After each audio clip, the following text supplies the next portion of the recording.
What really happened with your host, Mike Rivero, because World War III is a really bad idea.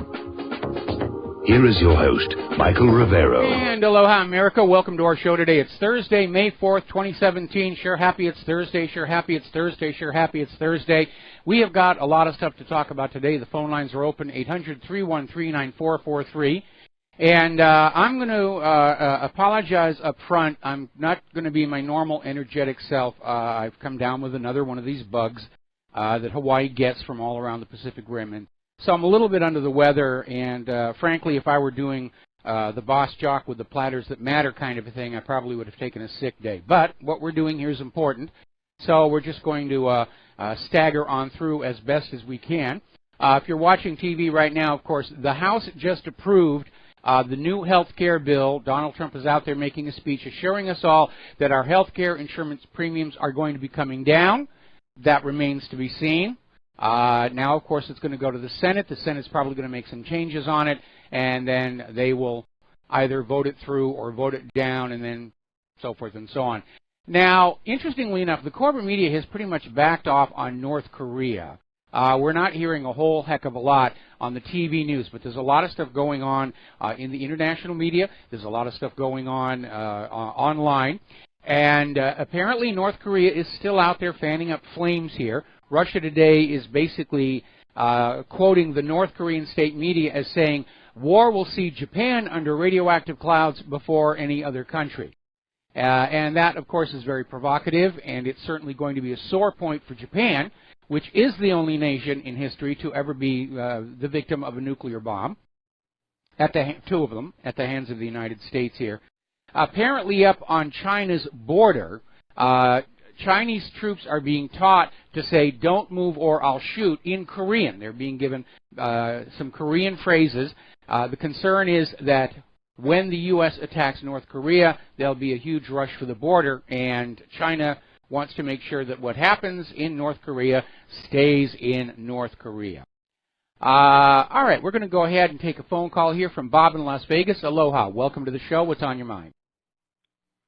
Hey, Mike, Port Avita, the T-shirt looks great. Yes, I thought you might like that. Looks good. Hey, Mike, a couple of things I wanted to talk about. First, I wanted to praise Brandon from San Francisco. I really like this guy's attitude. I like what he did at the movie theater in response to that the trailer of Al Gore's new disinformation movie. Yes. So good for him. And I just wanted to see if Mike from Brazil was listening. We haven't heard from him for a long time. I really enjoyed his phone calls. He gives us the status of what's going on down in Brazil. So, Mike, if you're listening, please, we'd like to hear from you. Mike, I sent you an article yesterday about that gentleman. I think he was from Australia. He overstayed his visa by 90 minutes, and he was arrested. Yes, I got that from you and from some other people. I think we talked about it 2 days ago. Yes, you did, but it's amazing you contrast that story with the story you discussed yesterday about the two gentlemen in California. They were illegals, and they've been appointed to that commission in that California town. Yes. I mean, it's just incredible how ass backwards, excuse my French, this country's become, that a guy can overstay his visa by 90 minutes, and then these other two gentlemen, these illegals, can get appointed to a commission in California. I guess it depends on where you are in the country. You're in one of these sanctuary cities or states. Yeah, and of course the sanctuary cities, it's about the south of the border and the Mideast refugees, so people from Australia don't count. They don't get any slack. Exactly. And finally, Mike, I don't know if you saw Martin Armstrong's article today, or he was answering a question from a reader about Genie Energy and how there potentially is more oil in the Golan Heights than there is in all of Saudi Arabia. Yeah, well, that's why Israel is now out there saying the Golan Heights belongs to us, because if it was all just dirt and desert, they wouldn't care. Right, exactly. But it just tells you what gangsters we have in Washington. Because a lot of the people who are on that strategic advisory board of Genie, they're ex-officials, and who knows who else in terms of present representatives or senators or officials have their hands in this pot as well. So they're basically using the U.S. military as their own private army, their mercenary army to enrich themselves. That's the kind of gangsters we have in Washington today. They make the mafia look like Boy Scouts, these people. They're just despicable. And I just hate myself that my tax money is going to these people. Well, there's nothing new about that. Again, if you go on back to Marine Corps Major General Smedley Butler, and he wrote this little treatise, War is a Racket, where he joined the Marines and he worked his way up the ranks to become a major general. He was one of the most popular Marine commanders in Marine Corps history. And after he retired and he felt it was okay for him to tell the truth, he said, yeah, that's exactly what it was. My entire career was going into other countries and slapping them down for the benefit of financial interests in the United States. Right, and another reason why Israel wants the terrorists to be in charge, because they'll have chaos in Damascus and nobody to negotiate. Nobody to negotiate with. How convenient. And by default, they get to keep the Golan. Yeah, that's basically it. At this point, Israel's statement is the Golan belongs to us, and there isn't going to be any negotiation whatsoever. Israel's concern is that if Assad stays in power, Assad might militarily take the Golan back, whereas if Syria is broken up into chunks and balkanized, then there's nobody left there to try and recover the Golan. Right. Well, Mike, feel better. Have a glass of whiskey or something that you like to drink, and feel better. Feel better soon. All right. I certainly will do that. I can't do too much of that today because tonight is choir rehearsal night for Claire's choir, and I'm her roadie. I plug the wires together. I do all this kind of stuff. Bob, yeah, it wouldn't be a good idea to show up at the choir rehearsal drunk. Probably not. Probably not. Anyway. Okay, thanks an awful lot, Bob. We're going to let you go. We're going to do a quick shout-out to our on-air affiliates just now rejoining the network. Now, you're hearing all this propaganda about North Korea's belligerence, and people are saying, well, why could they hate us? And it's really very, very simple, according to this article from The Intercept. They remember the Korean War. Now, to be historically accurate and fair, following the end of World War II, Japan had to give Korea back, but two different governments set up and said, we're the legitimate government, and that led to the North invading the South. The North did start the war, to be very accurate.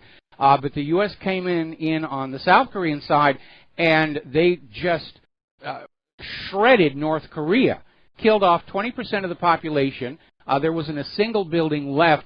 The devastation of North Korea was worse than anything that you saw out of World War II Europe. In fact, the U.S. dropped more tonnage of bombs on North Korea than they had on the entire Pacific Theater during all of World War II. And the people of North Korea remember that.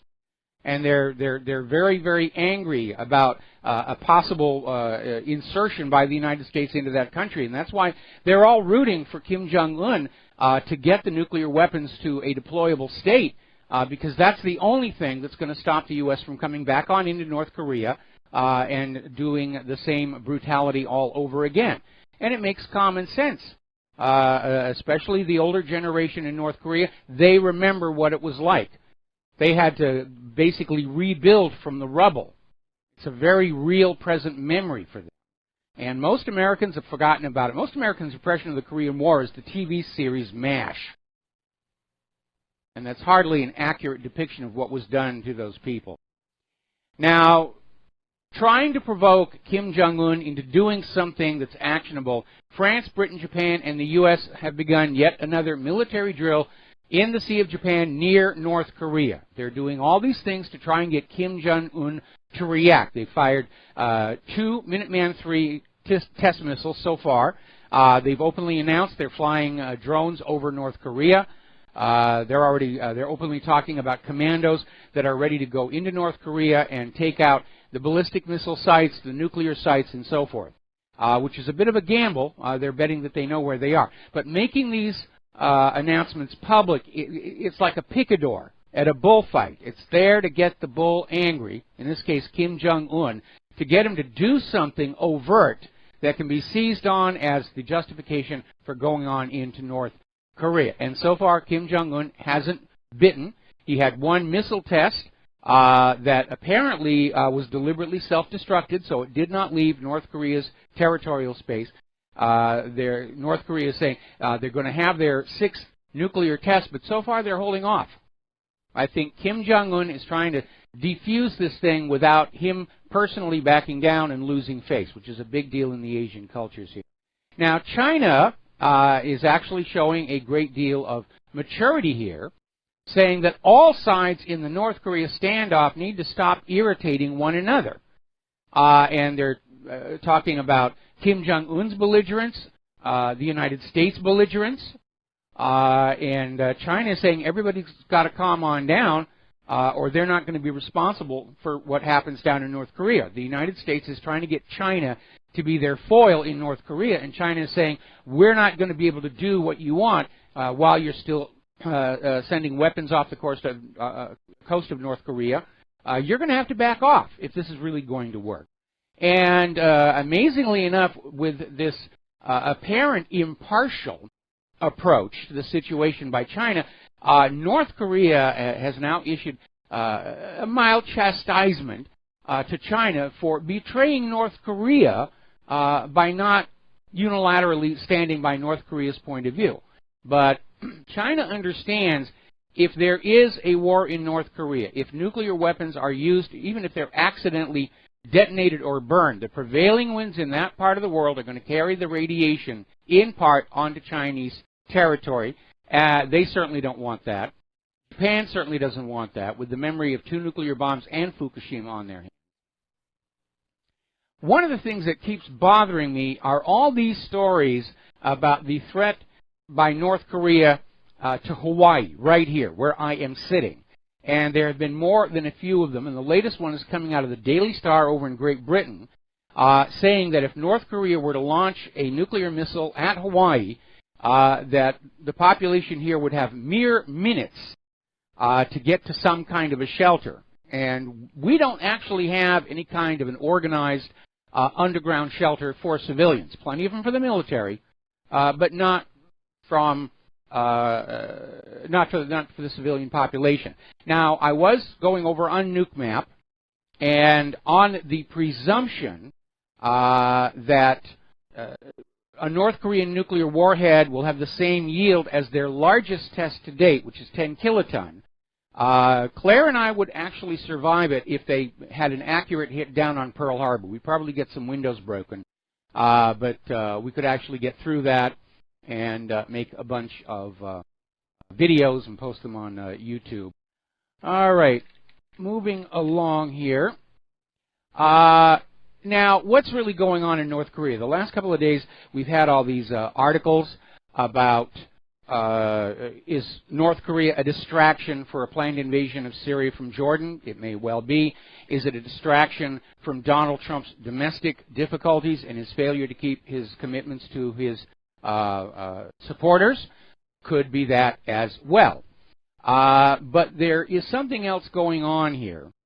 And over at RINF.com, they have an article saying that what this is really all about is Syria, Iran, North Korea is part of a program to encircle Russia with that terminal high-altitude area defense missile system. It's an anti-ballistic missile system. It's a clear violation of the ABM Treaty. But that's what they're trying to do in order to put Russia at a disadvantage in the event of a nuclear war. And there's a lot of belligerence going on out there. General Curtis Scaparrotti, the top military commander in charge of NATO and U.S. forces in Europe, is demanding more armored vehicles and personnel be deployed to the continent to counter Russian aggression. Still parroting that one. Now, Paul Craig Roberts is out there with another article, and as you know, Paul Craig Roberts is out there saying that his sources that he still has inside the government are saying that the U.S. is seriously thinking about a nuclear attack on Russia and China. And Paul Craig Roberts is out there saying that this crisis in North Korea is a complete fabrication by Washington, D.C. North Korea hasn't been at war with anybody since the ceasefire was signed in the Korean War, 1953. So North Korea has not attacked or invaded anybody in 64 years, a record that certainly the United States cannot match. And as we heard from the veteran who had served in South Korea on the DMZ, North Korea's military is not geared for invasion. It's defensive. They don't have the ability to project power. They have lots of tunnels, lots of artillery, lots of gun emplacements to stop their nation from being invaded. But they don't have the military strength to cross a border into another country. And Paul Craig Roberts is saying, again, this is all about using North Korea or Iran or Syria as an excuse to put these anti-ballistic missiles around Russia to keep them from reaching their targets. Now, there is a small problem with that, and it has to do with the latest generation of nuclear weapons from Russia. And that is, they are maneuverable. Now, all ballistic missile defense systems are built around a doctrine of being able to intercept an incoming target, incoming threat, that is following a predictable ballistic path. It's going on up, you get a radar track on it, the computers say, all right, it's going to be in this part of the sky at this moment, have your interceptor there, and all will be well. The problem is the latest generation of Russian warheads are maneuverable. They weave back and forth, they dipsy-doodle, they corkscrew. And that makes a ballistic intercept very, very, very difficult. And we already know the actual track record of these radar-guided ground interceptors isn't all that good. During the Second Iraq War, we were being told that Patriot had a 90% success rate.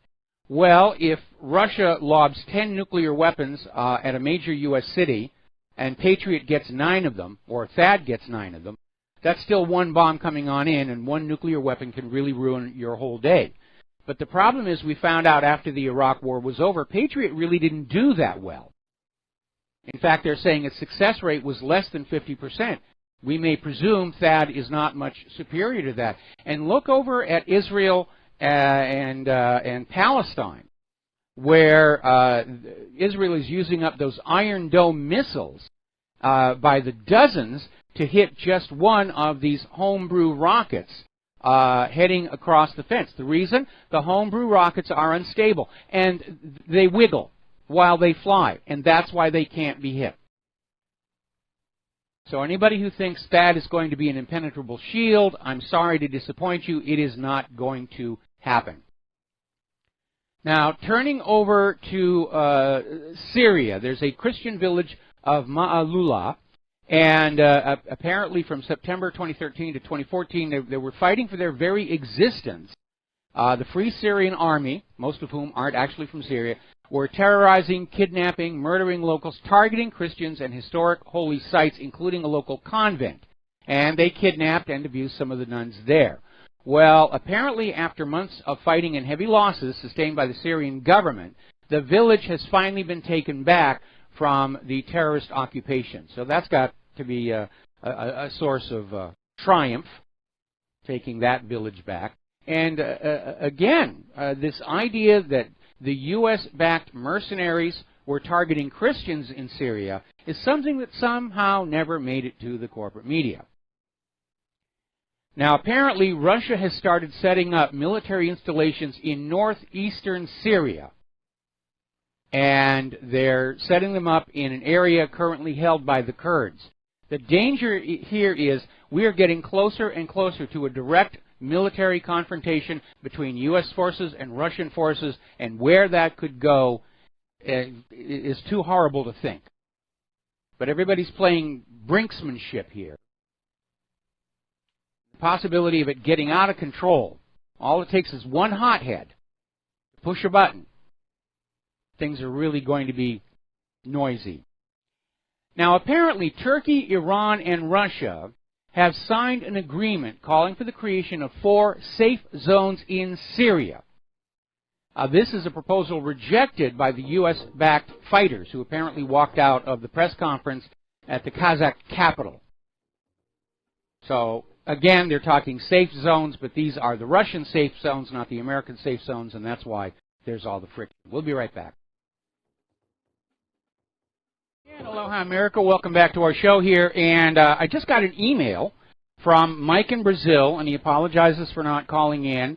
And I'm not going to go into any kind of fine details. He has a very good excuse why he cannot call on in, but he says he will be able to call in the very, very near future.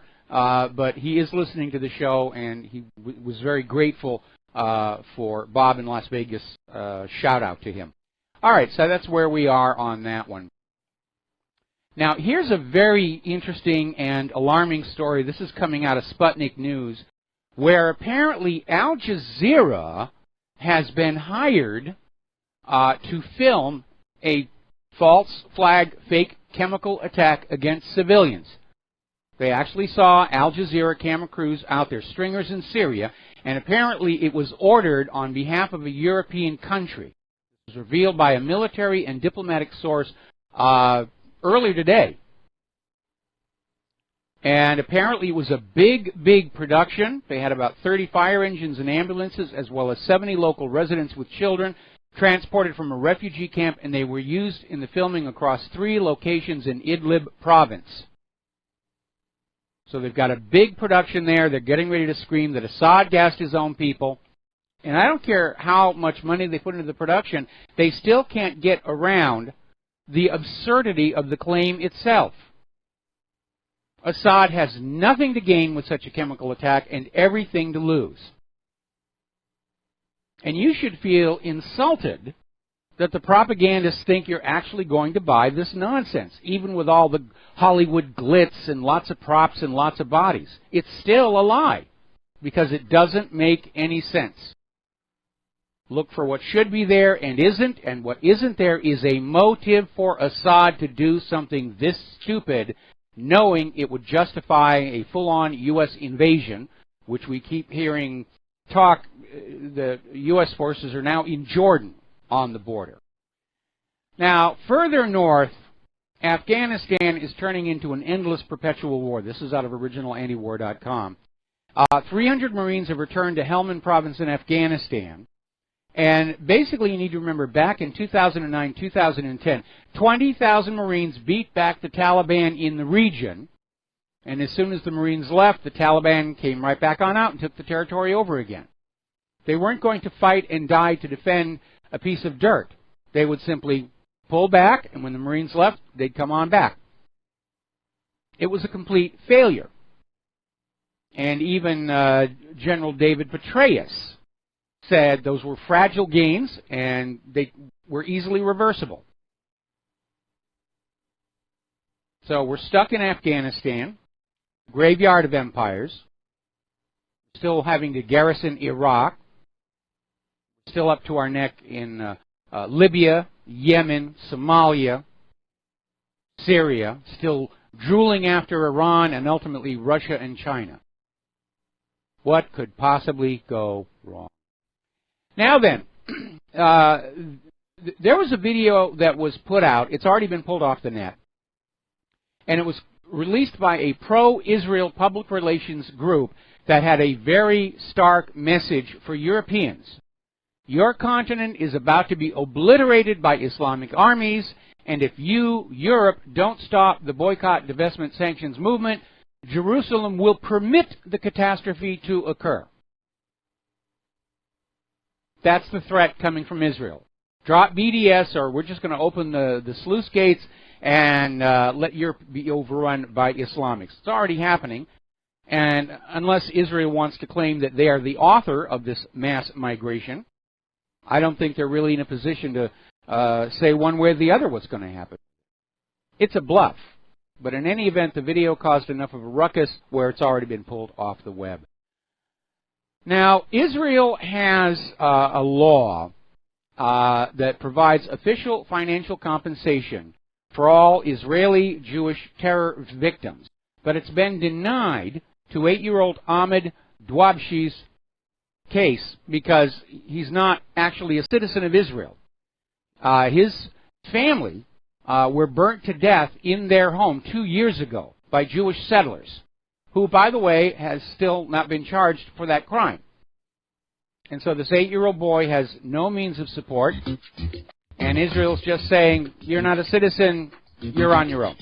We're going to take a break for commercials. We'll be right back. And aloha, America. Welcome back to our show. I'm checking my mailbox, and an alert listener reminded me that President Bush actually pulled the United States out of the ABM Treaty back in 2002. So I stand corrected on that.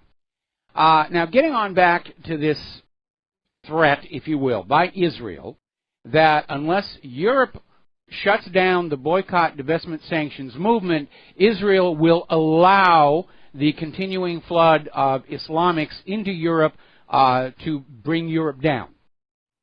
And Israel does have reason to be worried. I mean, Israel's official position is BDS is not having any effect whatsoever, but shut it down anyway.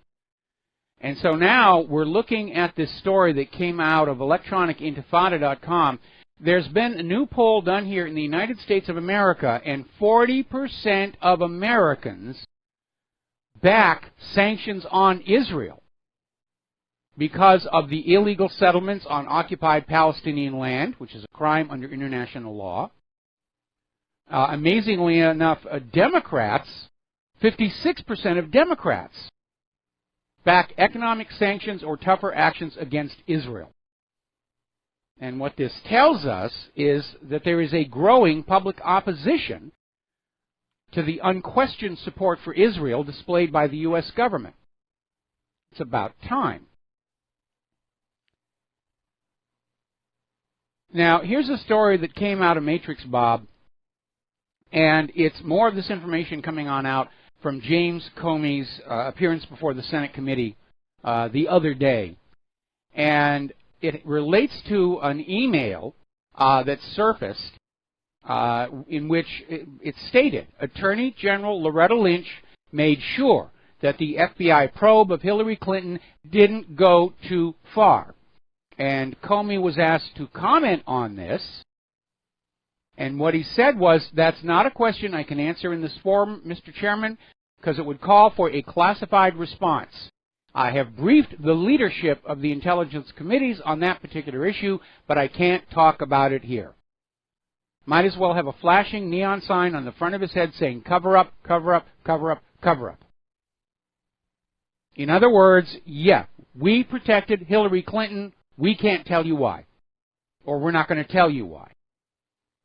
And again, this goes right to the heart of my theory about what was really going on with that private email server.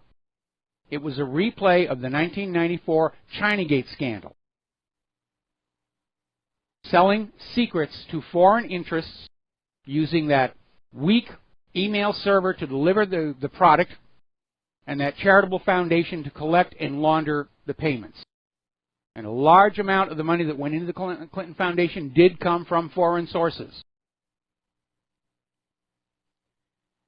Now, Comey also leapt to the defense of Huma Abedin and was basically saying that it was just sort of automatic, that the classified emails were being forwarded to Anthony Weiner's laptop, which was actually shared by Anthony and Huma while this was all going down. And the issue is that these classified emails were outside a controlled, secure system, and Anthony Weiner did not have a security clearance. Comey is saying Anthony probably didn't read them. He's too busy taking pictures of himself and sending them around. But he doesn't actually know that for a fact. And Comey goes on to say that the FBI cannot prove that Huma Abedin had any kind of criminal intent in sending these emails from a secured server to an unsecured laptop. Now, one of two things is going on here. Either FBI Director James Comey is ignorant of Title 18 U.S. Code Section 793, Paragraph F, which clearly states that intent is not required to be in violation of exposing classified information, or he just hopes that you are ignorant of that. But that's what the law says under Title 18. Intent is not required. The mere act of exposing classified information in an insecure environment, that's the violation. Negligence, carelessness, forgetfulness. It doesn't matter. Intent does not matter. Huma Abedin, along with Hillary Clinton, is clearly in violation of Title 18 U.S. Code 793. And Comey has to know that, or he's just another incompetent federal government boob who has his position through politics. But that is the letter of the law. So Comey is up there still carrying the water for Hillary Clinton and whatever it was they were doing with those classified emails. And we're not talking just once or twice. We're talking constant leakage of this material from inside the secure email system at the State Department to unsecured private email servers and laptops. Intent is not required. All right, let's talk about the economy now. A lot of people are looking down at Puerto Rico because the Commonwealth is seeking the largest municipal bankruptcy filing in U.S. history. They're more than $70 billion in debt, which is more than... I'm hearing music. Okay, a little background music here. That's more than 4 times the debt Detroit collapsed under. And so they're looking at this bankruptcy. They're trying to get the creditors to take less. But a bankruptcy of this scale could begin a domino effect. We know there's a lot of other states, a lot of other cities that are also hovering on the edge of bankruptcy, because that is the ultimate fate of anyone who's enslaved to a private central bank. Because private central banks, I'm going to say it one more time because this is the key part, private central banks create more debt than money with which to pay the debt until the debt becomes unsupportable. And then you start seeing these extreme measures like Puerto Rico's bankruptcy, Hawaii's talking bankruptcy already, Detroit's already gone.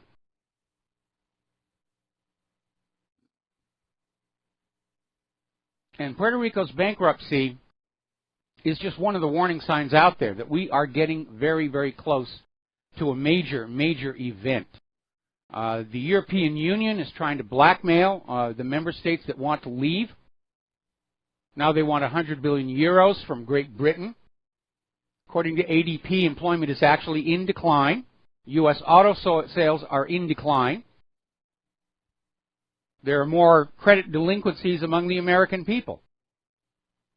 And none of this is going to improve until there is some mechanism to recycle the wealth accumulated at the very top back down to the working and middle classes as decent wages and salaries so they can pump it back into the economy and keep it going by buying new cars, new TVs, new clothes.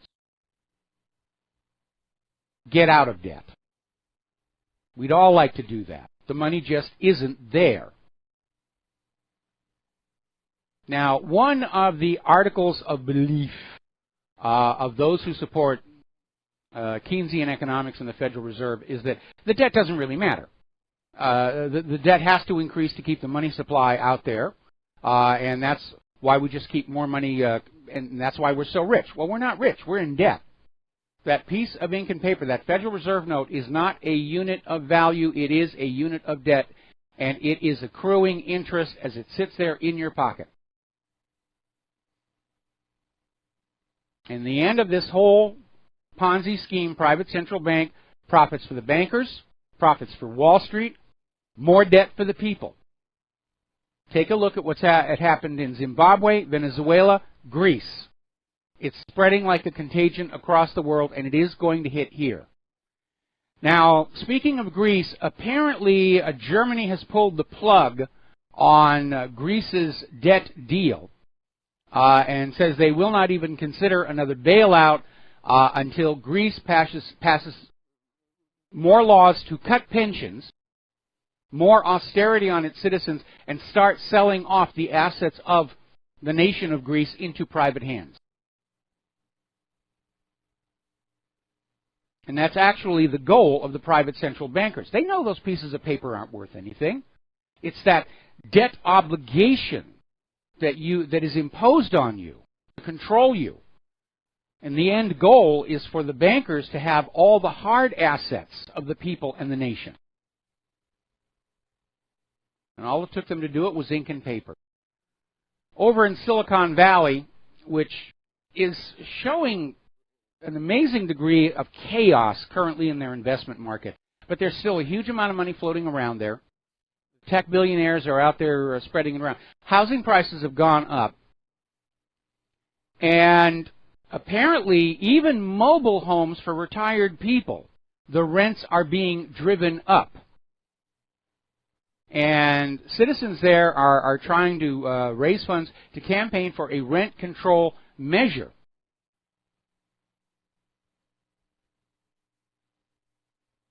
That Silicon Valley economy is sort of a microcosm of what's happening to the country as a whole. There are some incredibly rich minority, and it's making life difficult for everybody else. And that's exactly what's going on. By the way, if you live in Orange County, California, and you are making $84,000 a year, that is now considered low income. $84,000 a year is not middle class anymore, it's low income because of the skyrocketing costs to house and feed your family. And food prices are going to get really whacked because of this very late spring snow. We'll be talking about that a little bit more later in the show, but we're going to take some phone calls. Anthony in California, aloha. Welcome to the show. What's on your mind? Yes, Mike. Hi. On your topic regarding the housing prices, the Bay Area, the San Francisco Bay Area, is just skyrocketed. Okay. And I'd like to ask your opinion regarding that because I have a suggestion, and I want to know what you think about it.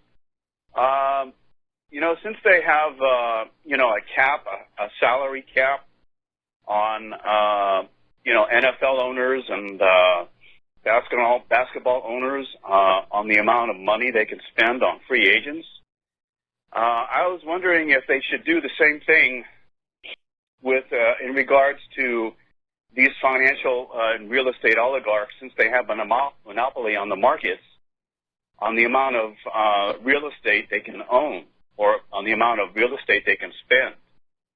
What do you think of that?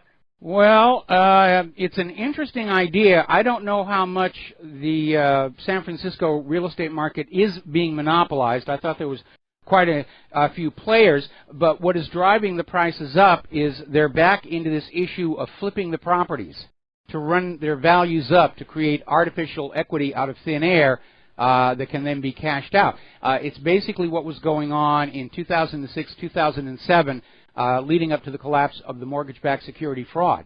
But it is a form of manipulation, and it's good for the holders of the real estate and those who are engaged in that business of housing flips. But what it does is it raises all housing prices and valuations and rents for people who are not part of this mechanism, people on fixed incomes, and that's what's happening to these people in Silicon Valley who are living in mobile homes. The article I was quoting from was talking about how some of these retirees are literally having to go on out and scavenge along the road for empty plastic bottles and cans to recycle just to be able to eat. I understand that part, Mike, but something needs to be done as far as putting a cap on the amount of real estate these financial oligarchs can own and spend, because they do have a monopoly on the markets. What they do is they buy real estate, they start to gobble up real estate, and when they do, they have a monopoly. And there should be some sort of cap on the amount of real estate they can spend on, because I understand the homeowners association in San Francisco and Google and all these corporations, have a monopoly on the real estate markets, and they can manipulate the market prices by supply and demand. Well, if they're really that monolithic, I think the existing laws, like the Sherman Antitrust Act, could be brought to bear. I think in terms of these people who are stuck in the mobile homes, the most immediate relief is by having a rent control measure in certain sectors of the city where people on fixed incomes, the retirees and everything, there should be a limit on how much their rent can be raised. It's hard for me to see somebody seeing a mobile home escalating in value. Of course, what's escalating in value is the land underneath it. But mobile homes are not built to last anywhere near as long as a regular house. They wear out pretty quickly. But I think that would do.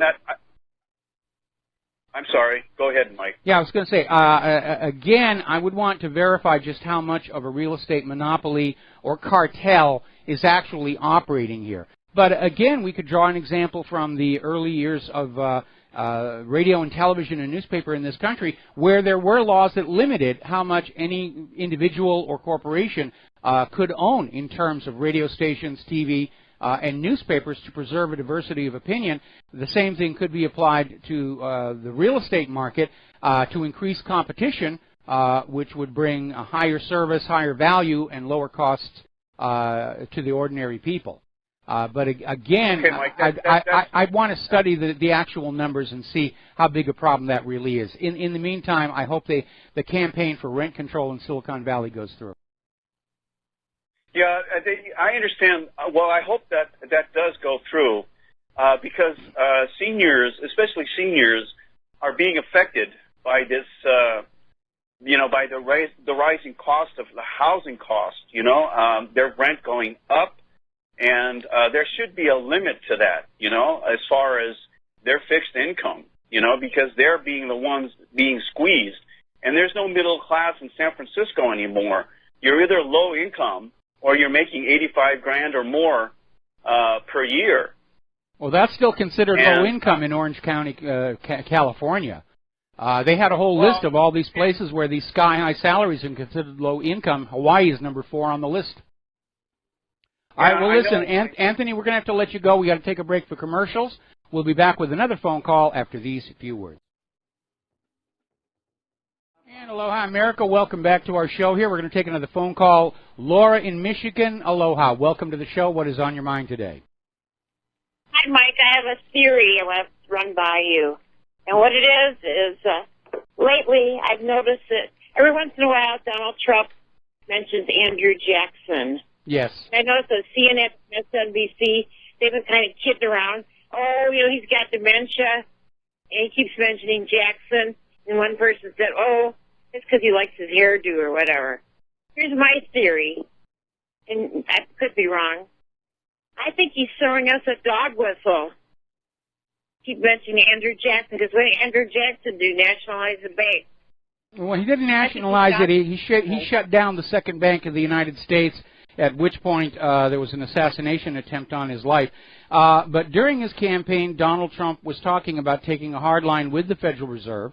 And he did refer to Andrew Jackson. Apparently he's got a painting of Andrew Jackson in the White House on prominent display. And this, of course, does make the Federal Reserve very, very nervous because they don't like it when a president gets too big for their britches and tries to shut down their little scam. I think he's throwing a dog whistle at us so we get the idea of what he's trying to do.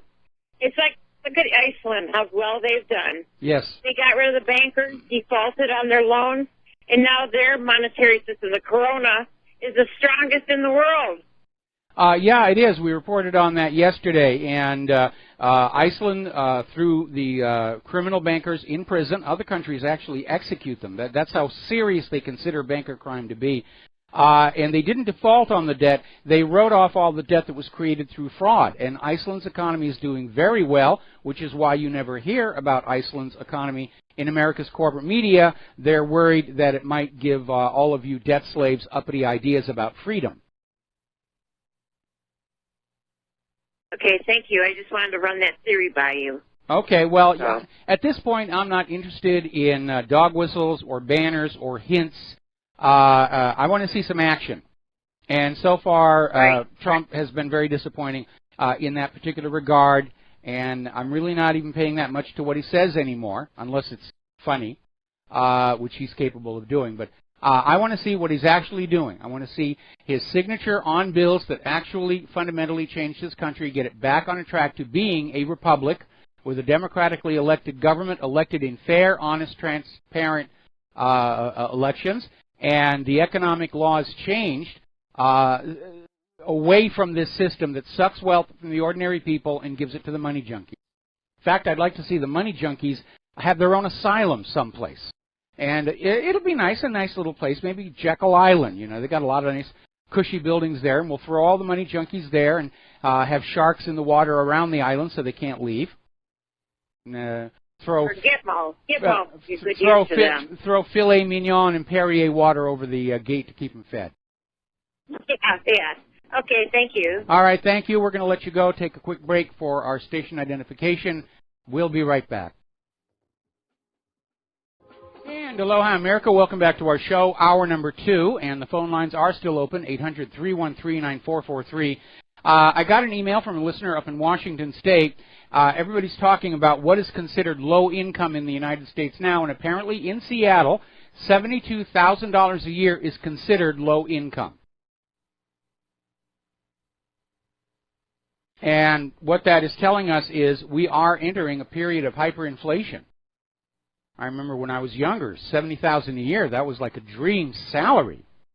And now it's just barely getting by money. Now, another alarm out here is this article from the Competitive Enterprise Institute. Unfunded public pension obligations grow to $5.6 trillion. And this is last October that they were doing this. And we know why the public pensions got into trouble. It goes all the way back to 2008 when Wall Street's pet rating agencies were rating those mortgage-backed securities AAA, which is what made it legal for pension funds to invest in them. Then the whole fraud collapsed. The pensions were defunded. Nobody has the cojones to stand up and point the finger or blame where it really deserves to go. But basically, according to this article, the pension system is in serious trouble, and nobody knows what to do. In terms of funding ration, Wisconsin scores the best. They're 63% funded. They're the only state that has a funding ratio above 50%. Connecticut only has 22% of their pension obligations funded. Vermont has the nation's smallest total pension obligation at $8 million. California the worst at just under $1 trillion. So that is going to be in serious. There has to be an implosion. The money just isn't there.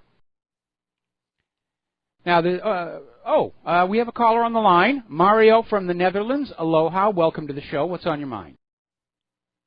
Hi, Michael. Aloha. Aloha. I have a suggestion or maybe an idea how to put a brake on the rising housing prices there.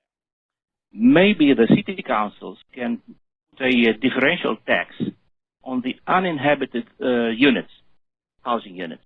You see, many housing units are bought just to put the money somewhere because on the bank they get almost zero interest, and they park the money in houses just to flip them later for a high price or to ask for as much possible as a rent, if possible. Yeah, you want to have somebody sitting in that building so it doesn't get victimized by metal thieves and fall into ruin, which is unfortunately happening a lot across the United States. Here in the United States, if you buy a property that is not your residence and you sell it for a greater profit, I'm pretty sure real estate is subject to capital gains tax. No problem. Okay. But the idea is to put a far higher tax on that housing unit the moment it is not inhabited. So the tendency to put the money in empty houses will disappear. This is one thing. Another thing is when they keep an empty house till they find the right rent they like, and if every week the tax goes up and up, higher and higher, then the incentive to rent it at a lower price will arise by itself. Okay, I see what you're saying now, and yes, that does make sense. Again, if somebody were to invest in a house, they don't want to leave it empty. They want somebody living there who's going to, take reasonable care of it and protect their investment. And that would be a motive to make it available as a rental property. But you're right. A higher tax on an unoccupied residence might encourage the rents to be considerably lower.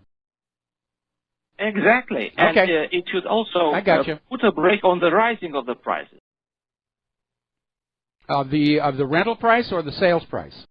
No. Also on the property price itself. Okay. Because a lot of capital is parked in housing instead of in other investments. And they keep the houses empty just to flip them later. Okay, it's one possible solution. It's an idea. It's an idea. It's certainly worth a little more study. Thanks. That was all. All right. Well, thank you very much for the phone call. Thank you very much. We're going to let you go here. Now, another one of the indicators that is very, very troubling, and this is coming out of Investment Watch blog, loan growth is collapsing again. Is this signaling a new recession? Now, to understand why this is a problem, what they're really saying is they're not able to find people who are willing to borrow money. Borrowers, the supply of borrowers are drying up. People want to get out of debt. They don't want to get further into debt. And most people are trying to avoid debt because of the economic uncertainty, because they don't want to borrow money for a house or a car, lose their job, and then have the house foreclosed on or the car repossessed in a black mark on their credit report. So they're holding off from doing that because of that economic uncertainty. For the last several years, we're seeing wages and salaries being driven down. Every time somebody changes a job, all they can find is paying less. So they don't want to borrow. Now, why this is a problem is very simple, and it relates to the nature of the pyramid scheme called private central banking. Because in order for the pyramid or Ponzi scheme to perpetuate, for each year, each generation, they have to find a larger and larger number of borrowers that will allow the creation of new money, part of which is then siphoned off to pay the interest on the old money. And that's why there must always be an expanding base at the bottom. If that base starts to contract, the whole pyramid's going to come on down. And that's why they're screaming about loan growth being a problem. And they're out there trying to get people to borrow. We get credit card offers all the time, which we put them in the shredder. You know, we're trying to pay our credit cards off as quickly as we can before things really start to fall. And so should you be, by the way.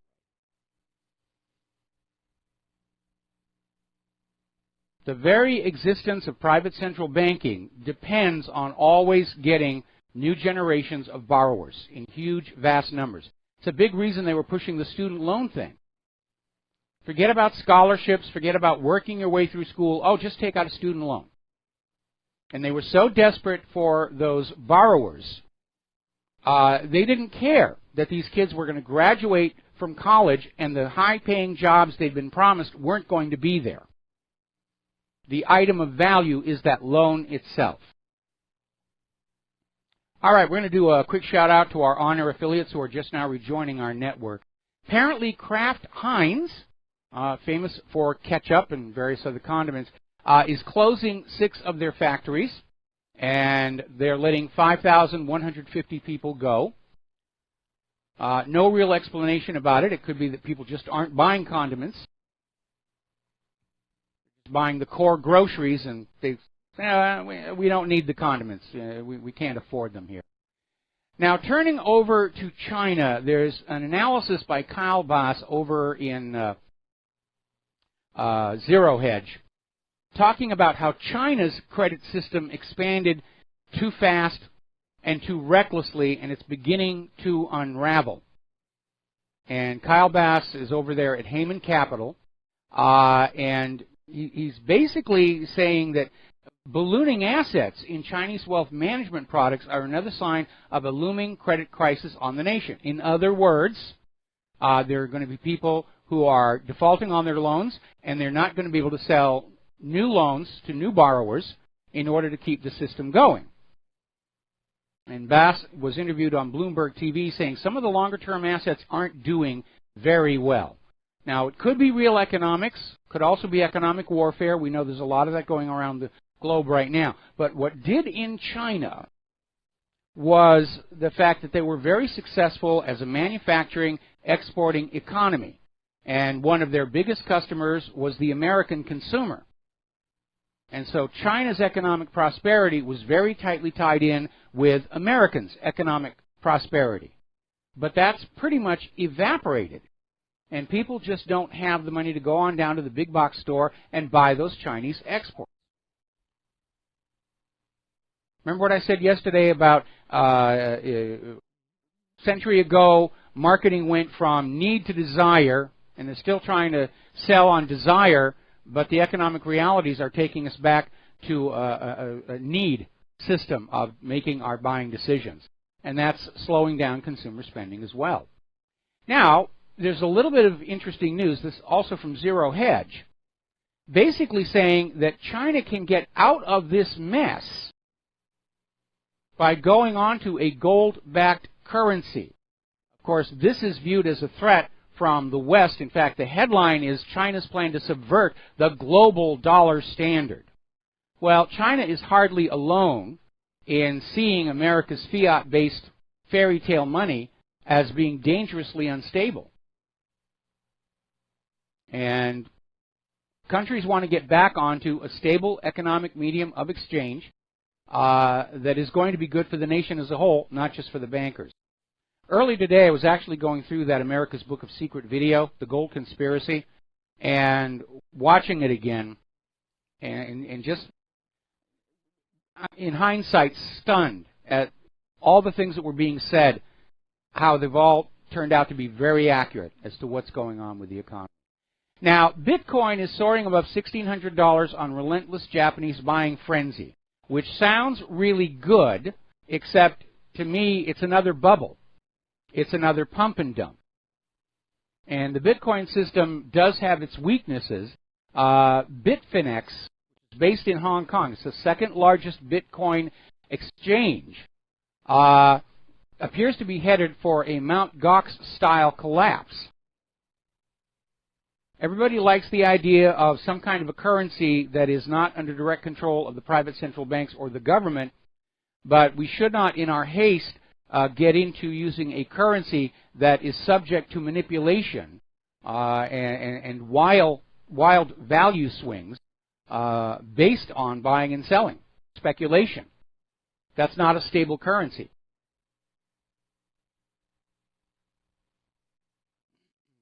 Cable TV industry in this country is not doing very well. Apparently, last quarter, 762,000 consumers canceled their cable TV subscription.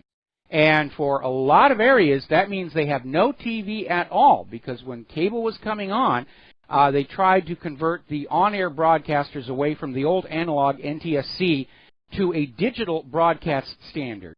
And in many places, it has not worked on out. The signal quality isn't good enough.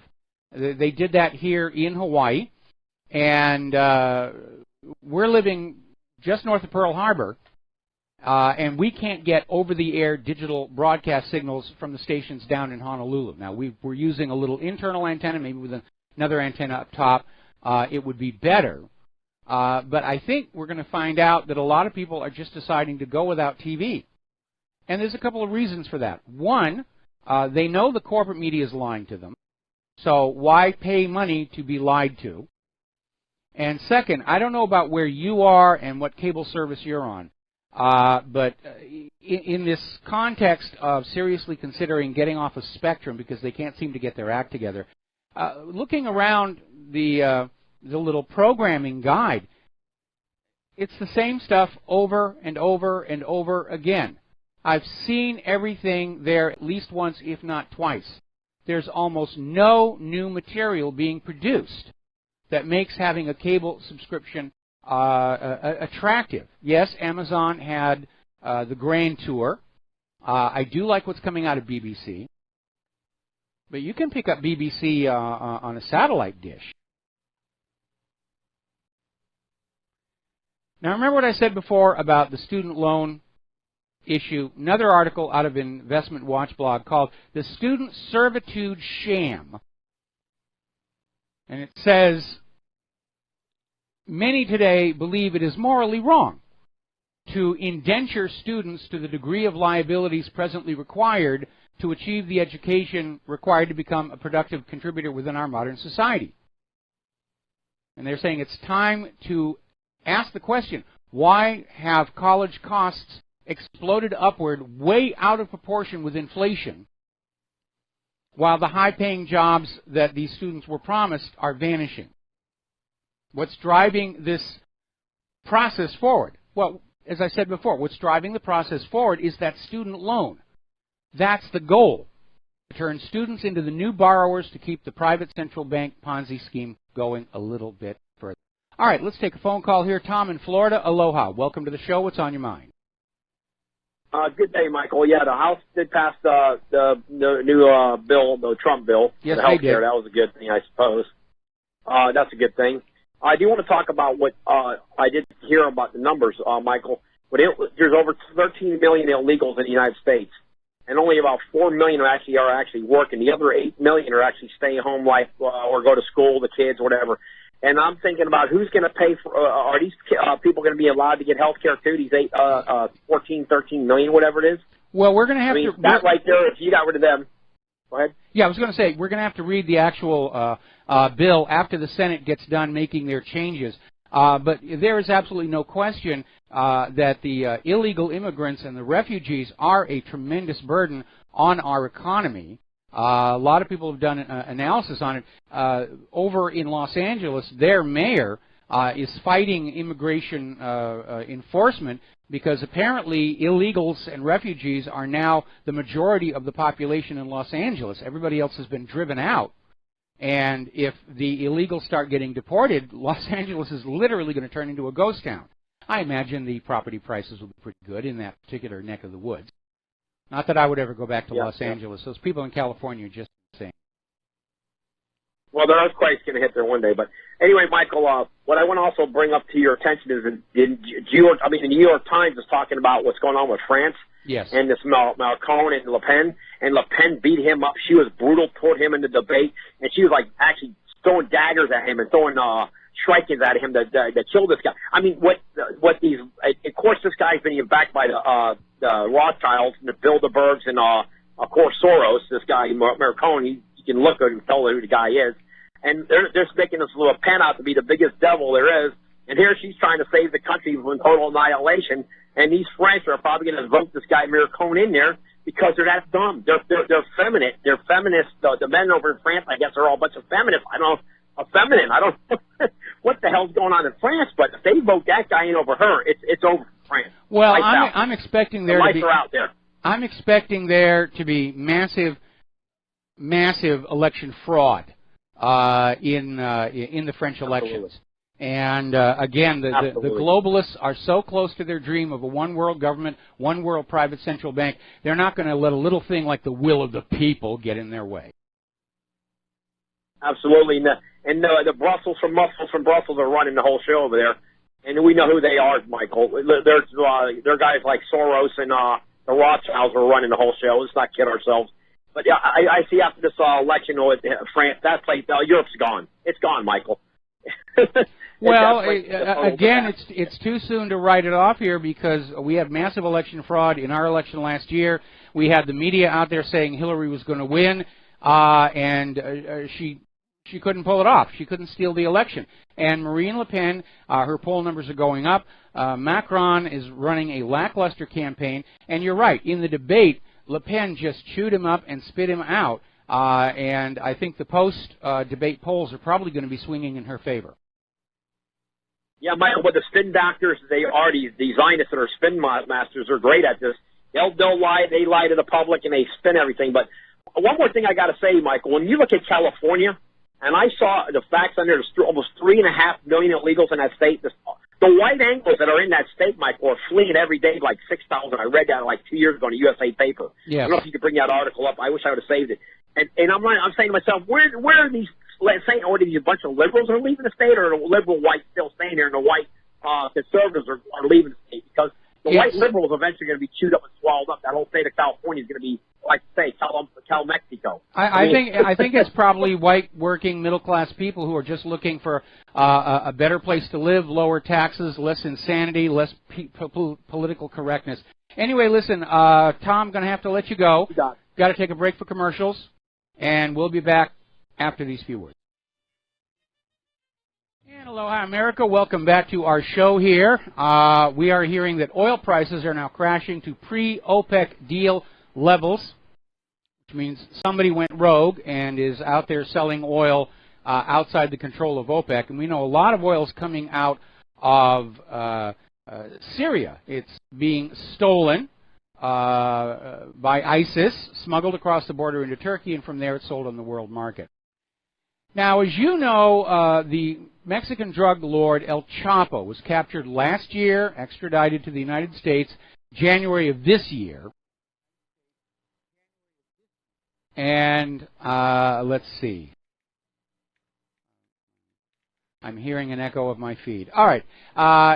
So he was extradited to the U.S. in January, and it's estimated he made, over his 30-year criminal career, $14 billion. Well, perfect opportunity for civil forfeiture and RICO. There's only one problem. They can't find the money. Because the entire time he was operating, he didn't use the financial system. He never put any of his money in a bank or anywhere where it could be tracked. And now they can't find it. Now, as you heard earlier in the show, the House has voted through the replacement for Obamacare. It passed by a narrow margin, 217 to 213, and now it's heading for the Senate.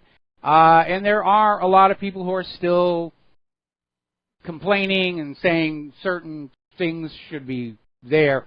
One of the concerns from Oraz.com, and by the way, Trump is on the air saying premiums are going to go down. I'll believe that when I see that. But over at Oraz.com, they're saying pregnancy will now cost 425% more under Donald Trump's health plan compared to Obamacare. And with the most serious forms of cancer, you may have to pay up to 35 times more for health insurance under a proposed amendment. So this is another government-controlled health care plan that is written to make money for the health care industry. What they should do is deregulate and let the health insurers compete for your business with better service and lower prices. That's what competition brings. Okay. I'm hearing this weird thing, critical alert, and it's not. I got it. I found it. Okay, all right. The gremlins. All right, let's take a phone call here. Billy in Pennsylvania. Aloha. Welcome to the show. What's on your mind? Hey, aloha, Mike. How you doing? Doing okay. Last Wednesday, I think it was. I think it was last Wednesday. You touched base on a few things, but because I was hoping maybe you could revamp on it. One was about, I think it was Obama was taking actual tax money out of our funds and funding some other foreign programs or something. Or George Soros had 180. Yeah, there was apparently 180 some. There was apparently a slush fund in the State Department that was being used to support some of George Soros' NGOs, and that's certainly not an appropriate thing for the State Department to be doing with our tax dollars. Soros has got money. Why isn't he paying his own way? But again, he's got a lot of support from the world leaders for his global government, because every one of them goes to sleep at night dreaming that their particular butt will one day polish the seat of the golden throne of planet Earth. Isn't that illegal, though, to do that? I think it, I'm not familiar with the exact laws, but I think, yeah, it may have been illegal. And one last thing, because I'll let you run on how busy you are. You mentioned also something I thought was real huge. something about some kind of banker scam John McCain was involved in, and I've never heard anything about it. I was hoping maybe you could go more into detail about that. Well, you're talking about the Keating savings and loan scandal. Okay, yeah, and that was the Keating Five. John McCain was one of the members of Congress who used their influence to try and protect John Keating's Lincoln savings and loan. John Glenn was another one, which I thought was a terrible tarnish on his reputation as Mr. Right Stuff. But yeah, that was it, and nobody got punished for it except for Charles Keating himself. He did go to jail. Okay, we're going to have to take a break for commercials. Thank you for the phone call. We'll be right back. And aloha, America. Welcome back to the show. Now, as we mentioned earlier in response to a phone call, the election in France is heating up. End of the week, of course, is the final runoff between Macron and Le Pen. And apparently Le Pen did very, very well in the debate. And basically, she made a statement that I think a lot of people are going to resonate with. After the election, France will be led by a woman, either Marine Le Pen or Angela Merkel, because Macron is obviously a puppet of the New World Order globalists, and right now Angela Merkel seems to be carrying the banner, at least for the European Union. Now, Brigitte Bardot, who's a very famous French film star from a few decades ago, and she's considered an institution in France, came on out and has given her endorsement to Marine Le Pen, calling Emmanuel Macron steely-eyed. And celebrity endorsement from a celebrity on that scale is going to carry quite a bit of weight. Now, Macron may have stumbled badly during the debate. He described Marine Le Pen supporters as hateful cowards. And that may have been his basket of deplorables moment, because it did not go over well at all. Now, Theresa May is out there declaring war on Russia. Brussels. I'm sorry, I misread that. Theresa May declares war on Brussels, saying, let me fight for Britain.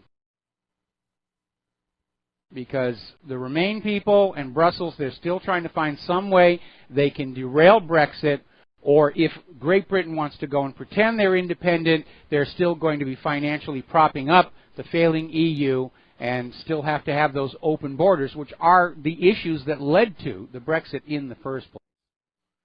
And Theresa May is out there saying that European Union officials are meddling in this summer's upcoming UK elections. Basically saying that the EU media is being as dishonest about what's going on in Great Britain as we saw American corporate media during the campaign last year. Meanwhile, the Tories seem to be stuck in a loop on their campaign. Their slogan is strong and stable leadership. And that's all they keep saying, strong and stable leadership, over and over and over and over. And they're not getting much traction with that one either. Now, yesterday there was some rumors going around because of a meeting called at the Palace in London. And as it turns out, it wasn't anything necessarily negative. Prince Philip has basically announced, he's the Duke of Edinburgh, he's the husband of Queen Elizabeth, and he's 95 years old, and he said, it is time for me to retire from public life and step down from his royal duties, which is going around to all kinds of celebrations, and he just said he was so tired. And in typical British humor, Sir Michael Aiea went up to Prince Philip and said, I'm sorry to hear you're standing down. And the Duke of Edinburgh replied, well, I can't stand up much longer. And apparently the Queen is fully on board with this. Now, whether there'll be another person appointed to stand with the Queen in official functions remains to be seen. I would speculate probably not. Now, as we mentioned earlier in the week, the European Union has issued orders to Austria, Germany, Denmark, Sweden, and Norway to immediately cease all border controls. And I'm wondering what the EU thinks it has to back that up. Probably scream for more money, we're going to penalize you, we're going to fine you, we're going to do this, we're going to do that. And I think this is just going to accelerate the desire by the member states of the European Union to get on out of what has turned out to be a horrifically terrible deal. Now remember, when the European Union was originally formed, all it was supposed to be was a free trade, free travel zone. Inside the EU, the borders were down. You could travel from France to Spain to Great Britain to Italy to Germany without having to show passports or any of that. And you could also trade across the borders without restrictions. And that was something that the member states of the European Union wanted. But over the years, Brussels keeps arrogating to itself more authority and more control, and it's become a huge irritation where Brussels appears to try and justify the huge sums of money it collects by issuing very trivial, microscopic regulations on how things ought to be done, what size food should be in the supermarket. And some of it borders on the ridiculous.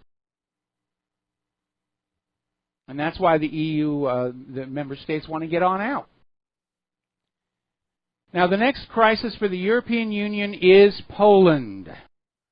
Poland is starting to talk about a Pexit. They want independent sovereignty. See, the member nations of the EU have no problem with being a confederation of independent sovereign states working together, like the original United States of America, with a very limited central government. But Brussels, of course, wants to federalize the EU, have one border around the outside, and Brussels in control of everything, and that is a major sticking point. We're going to take a phone call here. Bob in the Upper Peninsula, what is on your mind? Good afternoon, Michael. Yes. We had this thing about Hillary Clinton and the election. Her losing had nothing to do with Comey or the Russians. It was that smug look on her face that lost her the votes. Yeah, there were a lot of factors. I mean, she wasn't likable. The polls were revealing that she wasn't likable.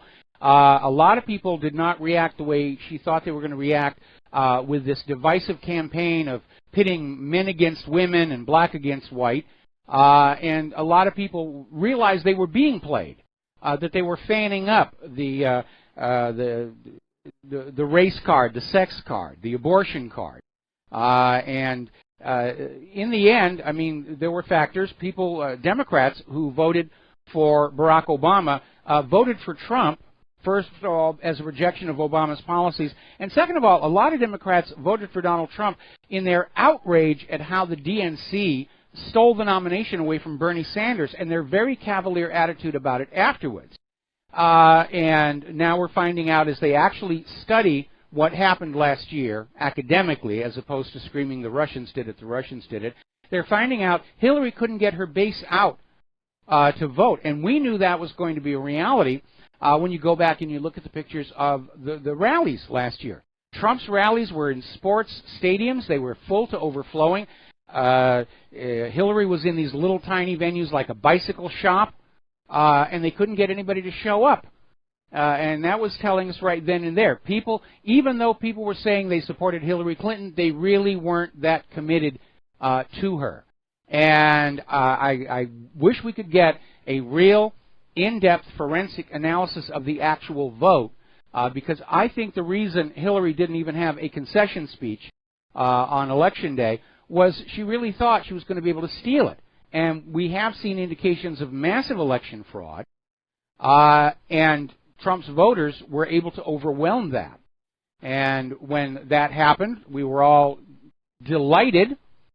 We were hoping we were going to see a change, of course, of this nation. Unfortunately, we are not. We are getting some cosmetic things like a new Obamacare, but we still have a terrible economy. Where the money junkies have a death grip around the lifeblood of this nation. We're still on this war agenda leading to disaster. And so a lot of people who supported Trump are very disappointed in him. I'm certainly one of them. And I think Donald Trump is going to be a single-term president because I think when he sent those cruise missiles into Syria, he blew up his chances of a second term in office. I think you said it all, pal. Okay. Have a good afternoon. Thanks an awful lot. We're going to let you go. Now, I know that within the political discourse of our country, there are people who will declare for a candidate, and from that point on, they're saying, yes, I'm supporting this person, I'm supporting, especially if the person you supported won. You want to identify with that. Yes, I was with the winning horse this time. But I think people who supported Trump do need to be very honest and objective about what has he actually accomplished in terms of, first of all, what he promised during the campaign, and with regard to the issues that really affect all of our lives. He clearly backed off on any kind of prosecutions of Hillary Clinton. They're going through the motions of interviewing Comey in the Senate. Nothing's going to come of that.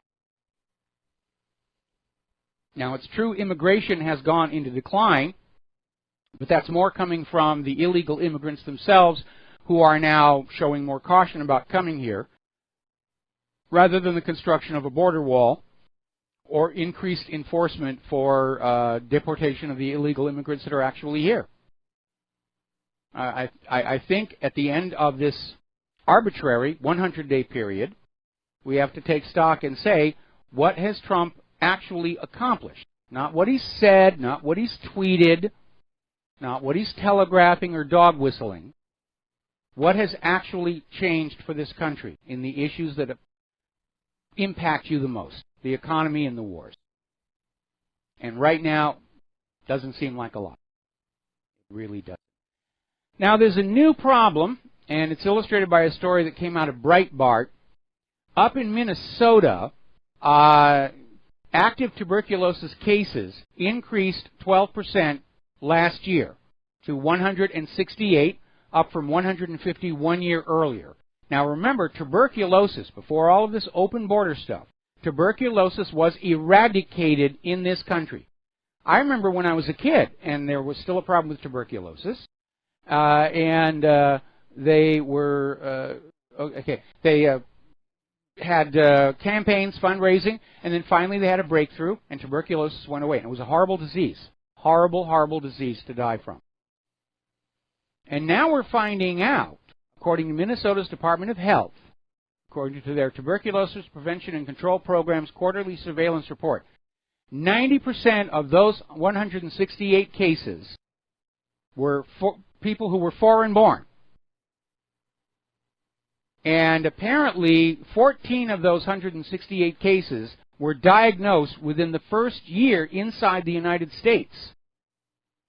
And the majority of those refugees came from two high tuberculosis burden countries. So they knew these people were sick. They knew they were carrying a very contagious, fatal disease, and they let them stay.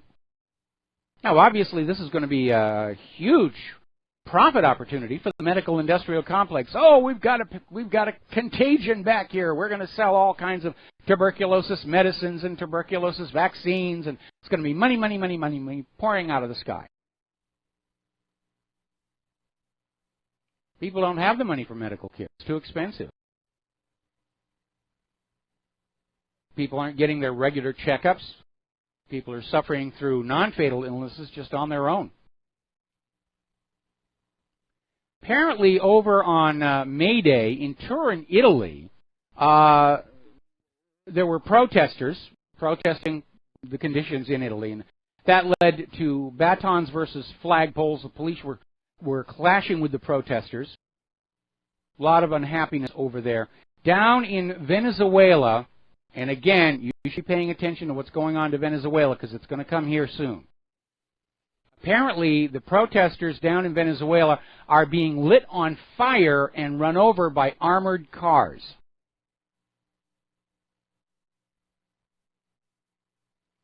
That is very, very scary. And all of this misery goes back to this psychologically deranged segment of our population called the money junkies.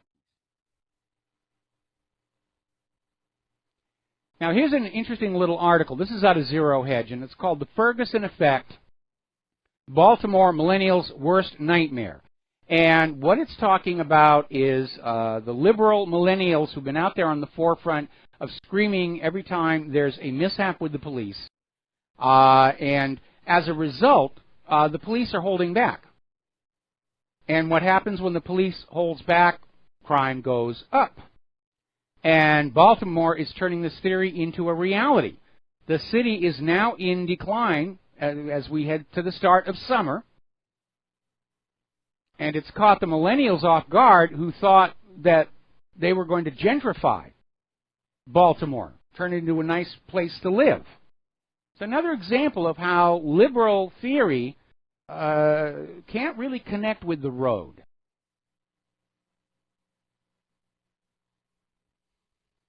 They're bringing this one up again. RIMF.com. Should whites apologize for slavery?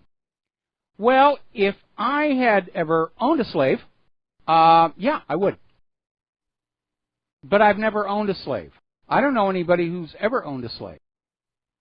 Why are we supposed to be apologizing for something we did not do?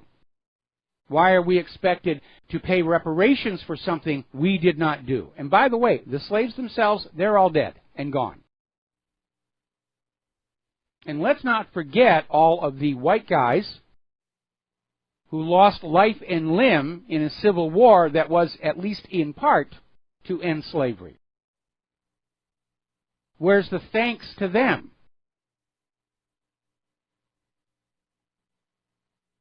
Now, in the lead-up to the Civil War, my ancestors ran a station on the Underground Railroad. The building is kind of dilapidated, but it's still there, and the little hidden room where they kept the slaves is still there. And it was the 2 stops away from the Canadian border.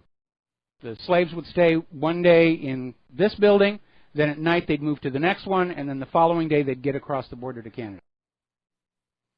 Now, can you imagine if I went up to Canada and I located the descendants of those slaves my ancestors helped freedom and said, you owe me for that? You know what would happen, right? They would laugh me off their front porch, and they would be fully justified to do that.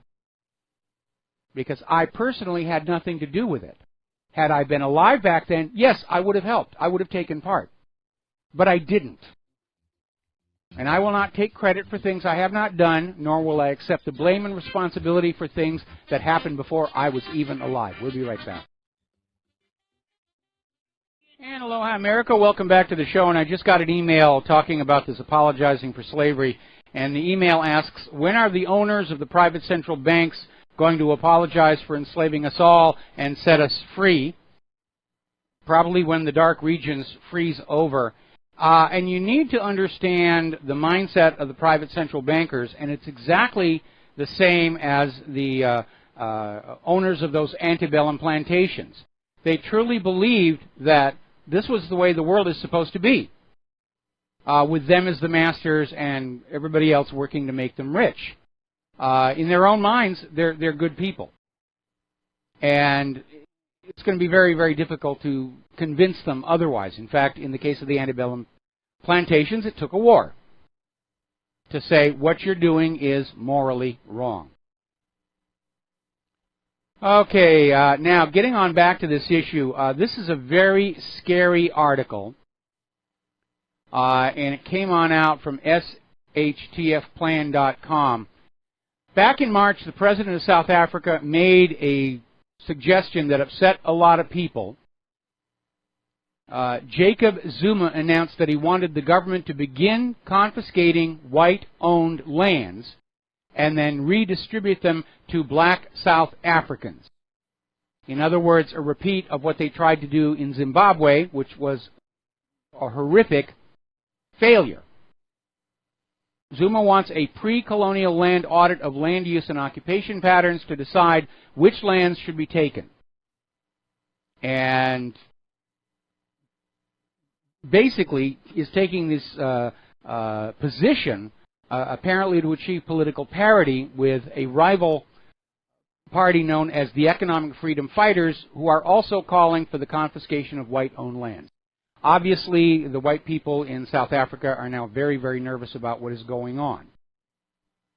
And they did it in Zimbabwe, and contrary to the expectations of everybody, it did not solve their economic problems, because the economic problems were not related to who owned the land, but the imposed debt from outside. And Zimbabwe wound up with paper notes that said $100 trillion on them. That's how out of control that it got.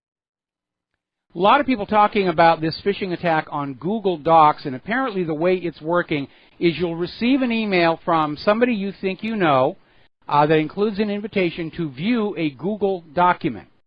Now, in order to view a Google document, you have to log into your Google account. And this phishing attack does send you to Google, but what it does is as you're signing into your Google account, it is acquiring your login credentials.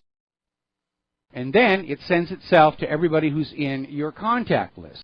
And apparently it's spread like wildfire all over the globe, stealing people's Google login credentials. Now, I'm not sure what value there is in that. And the good news is Google has already found a way to disable this, so it's not going to work any longer. But there is an article on the front page of whatreallyhappened.com, what to do if you fell victim to this attack, how to correct it. We'll be back after station identification. And aloha, America. Welcome back to our show. Hour number 3. The phone lines are open, 800-313-9443. We've got a caller waiting, but before I take the phone call, I'm noticing on the Fox News feed, they're spending a lot of time on this issue of Huma Abedin, who is refusing to answer questions about the email server and questions about just why her emails were being sent to the laptop being used by Anthony Weiner, who did not have a security clearance to see those emails. And, of course, Comey tried to make it look like it was just, you know, ordinary, automatic, no criminal intent. But, again, under Title VIII, criminal intent is not required. The mere exposure of classified information in an insecure environment, that is the felony violation right there. I'm starting to get a feeling that they're going to make a big show of punishing Huma Abedin as the sacrificial lamb to save Hillary Clinton. Hillary is taking Huma Abedin and throwing her to the wolves. And hopefully, Huma will make her own deal with prosecutors, and she's got other things stashed away that will make Hillary a little bit nervous. All right, we're going to take a phone call. Charlie in Los Angeles, aloha. Welcome to the show. What's on your mind? Oh, one quick comment about Huma. I kind of think she might be a Mossad agent. A guy like Weiner can't marry a Muslim and survive in New York. Now, as far as South America goes, that land used to be very productive. They exported tons of food. So by handing it over to the blacks, all they do is just turn around and make that land unproductive. It cuts the food down in circulation. But who's going to end up with that land in 50 years from now? That land is going to go from the blacks into the hands of other people. They will lose that land to other people. If the land is not productive, they're not going to be able to pay their taxes. Yeah, they'll either sell the land off cheap to speculators, or it'll be confiscated by the government for unpaid taxes. Yeah, and we know who the speculators are. So this is a land grab, very clever to get in to cut down the food production. You know, that was very productive, like southern that land in California. So it drives the prices of food up, and it takes it out of circulation. So I think there's more to this land grab than just being fair to the blacks. That's all I got to say today. Thank you. All right. Well, thanks an awful lot here, and we're going to switch over to Mark in Georgia. Aloha, Mark. Welcome to the show. What's on your mind? Well, you know as well as I do that the official account of history and, as you say, what really happened are two different things.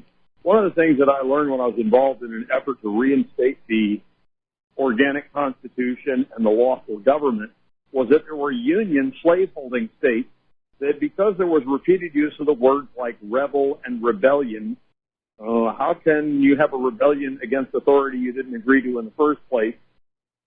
That those four union slaveholding states were completely unaffected by what was illegitimately called the Emancipation Proclamation. In other words, the state where Lincoln had the power to free those slaves, he did nothing. And in the state that had yet to be conquered, it was just, well, eventually you're going to get freed. But the observation is correct. We went from overt, oppressive slavery for a few to insidious slavery for all of us. And if these people really are Jews, and the thing is, let's look at Leviticus 25, and especially verse 23. But the thing is that, when I call for a jubilee, I recognize that I've read that chapter very carefully, and it doesn't explicitly say that debt is forgiven. But the thing is, this idea that they loaned us money, there's really nothing to be forgiven. It's just a bunch of bookkeeping entries that's leading us to a very bad place historically. That yes. make sense?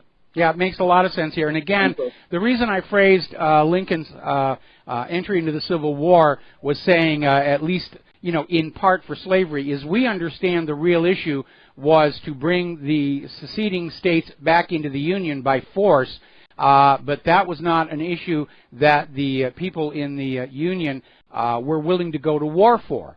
And so Lincoln exploited the slavery issue as his hue and cry to get popular support for the war. It was his deception to start the war, just like Woodrow Wilson used the Lusitania, McKinley used the USS Maine, Lincoln used the issue of slavery, because the real reasons for the war were not something the ordinary people were going to get all excited about.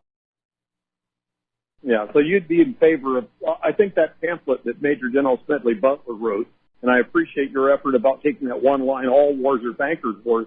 I think we need to update that pamphlet, War is Still a Racket, and go through all the treasonous lies that FDR, and every war has had, but we're good and they're bad. And it's like, yes, according to your dishonest narrative, we're good and they're bad, but the truth is they're sinners and so are we.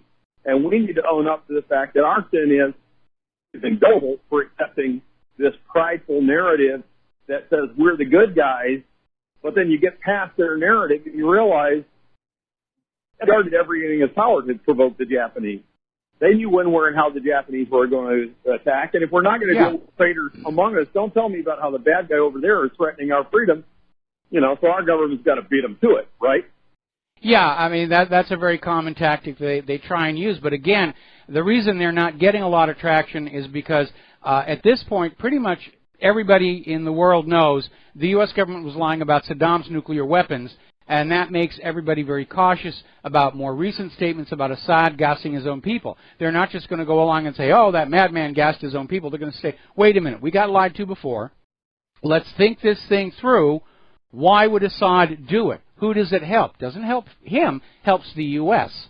Therefore, are we dealing with another false flag? And false flags are a reality of history.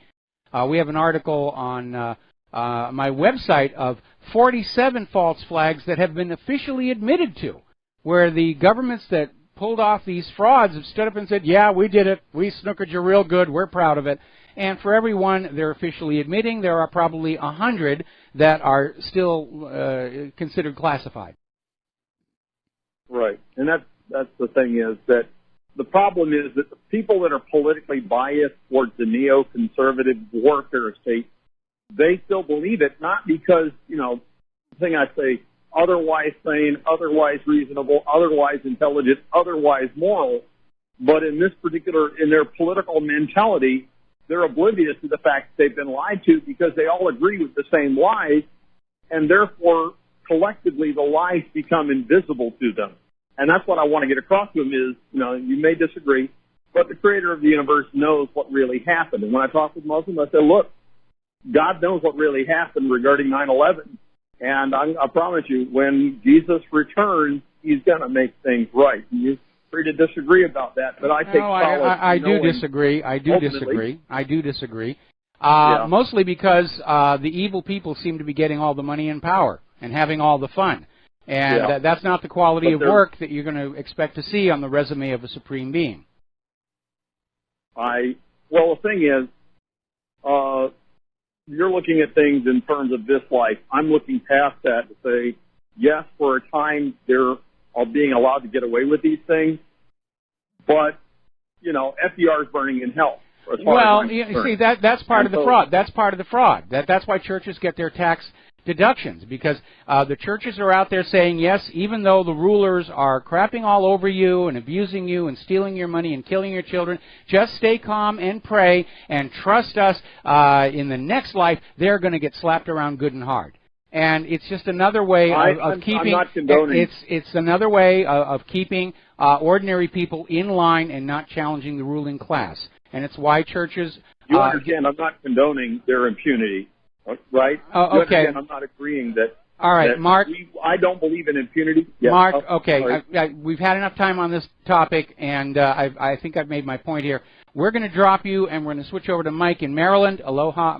Before we do Mike in Maryland, going to do a shout-out to our on-air affiliates who are just now rejoining our network. Now we're going to go to Mike in Maryland. Hey, thanks for taking my call. What we're witnessing now, the beginnings of in South Africa, has already occurred in formerly Rhodesia, is white genocide. Yes. Because many, if not most, of the farmers in formerly Rhodesia were killed or slaughtered in order to take their land. And I think you're going to see that in South Africa as well, where you're going to see mass genocide against the white populace. And Rhodesia used to be a net exporter of food. It was a breadbasket of southern Africa, and now it's a starving country that has to import food when it can buy it. So the same thing is going to happen in South Africa. You're going to have blacks take over the farmland and other industries that possibly aren't as educated or as knowledgeable about maintaining the farms and the industries, and you're going to see the South African economy go south real quick. And yeah, I'm expecting that as well. But the reason I wanted to talk about these stories is because of all of this rhetoric we're seeing here in the United States of America about we got to get rid of the whites and we've got to make the whites go away and make the whites subordinate. And so, I mean, it could actually start happening here, and that is a very, very scary situation here. Well, yeah, you're seeing the demonization of white people, and there's no excuse for slavery or American apartheid. But you know, I never enslaved anybody. But yeah, I think what you could see here is an escalation of more and more riots from the SJW warriors and BLM movement, where you'll see something happen similar to what happened in the Ukraine, where people are shot on both sides and stir up the passions and hatred, where you could potentially have a coup and a communist or fascist government put in place. Well, we're already a fascist government, so I think a coup might bring about a socialist one. And that would be a loss here, because I think properly managed capitalism is still the best system out there. But unfortunately, as Vladimir Lenin pointed out, when capitalism fails, it inevitably devolves into fascism to protect the wealth and privilege of those at the top. Well, I think we're more communist than fascist, but really there isn't much difference between the two. There's a lot of difference between the two. Not really. Yeah, actually. It's a merging of corporations and government one way or the other. The private central bank is one of the planks of the Communist Manifesto. That is the merging. First of all, certainly the Communist Manifesto was the workers collectively owned the factories. So you were. Well, that's the fantasy that they want to portray to give workers and the downtrodden a false sense of hope and security. But of course, it's all a big lie, because the people at the top are going to commiserate with the corporations and the wealthy. Wall Street put the communists in power in 1917. That's a well-known fact. Well, I think it comes down to it almost doesn't matter what system you're talking about, communism, fascism, capitalism, or something that has yet to be invented.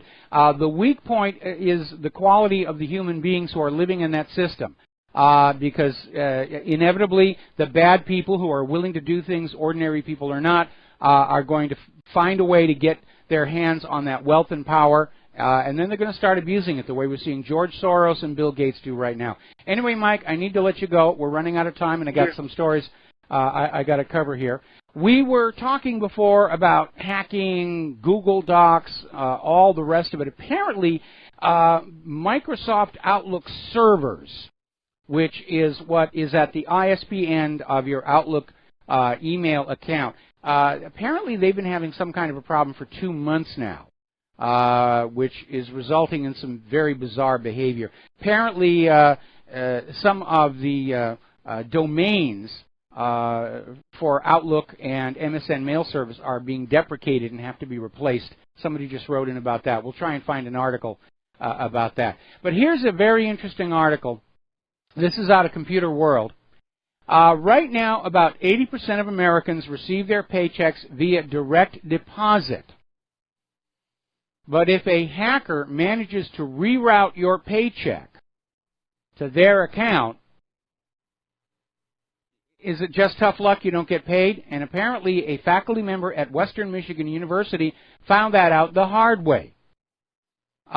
His Go WMU account was hacked, and his direct deposit paycheck was rerouted to a bank in Utah. The crime was traced to a computer in New Mexico, but they were only able to recover $11 of his paycheck, and he's on the hook for that. The more they computerize all of the economy, the more vulnerable you will be to this cyber crime. If you're given a paper paycheck in your hand, you can take it to your bank in the certain knowledge nobody's going to hijack it on the way. All right, we're going to take another phone call. Peter in Los Angeles, aloha. Welcome to the show. What's on your mind?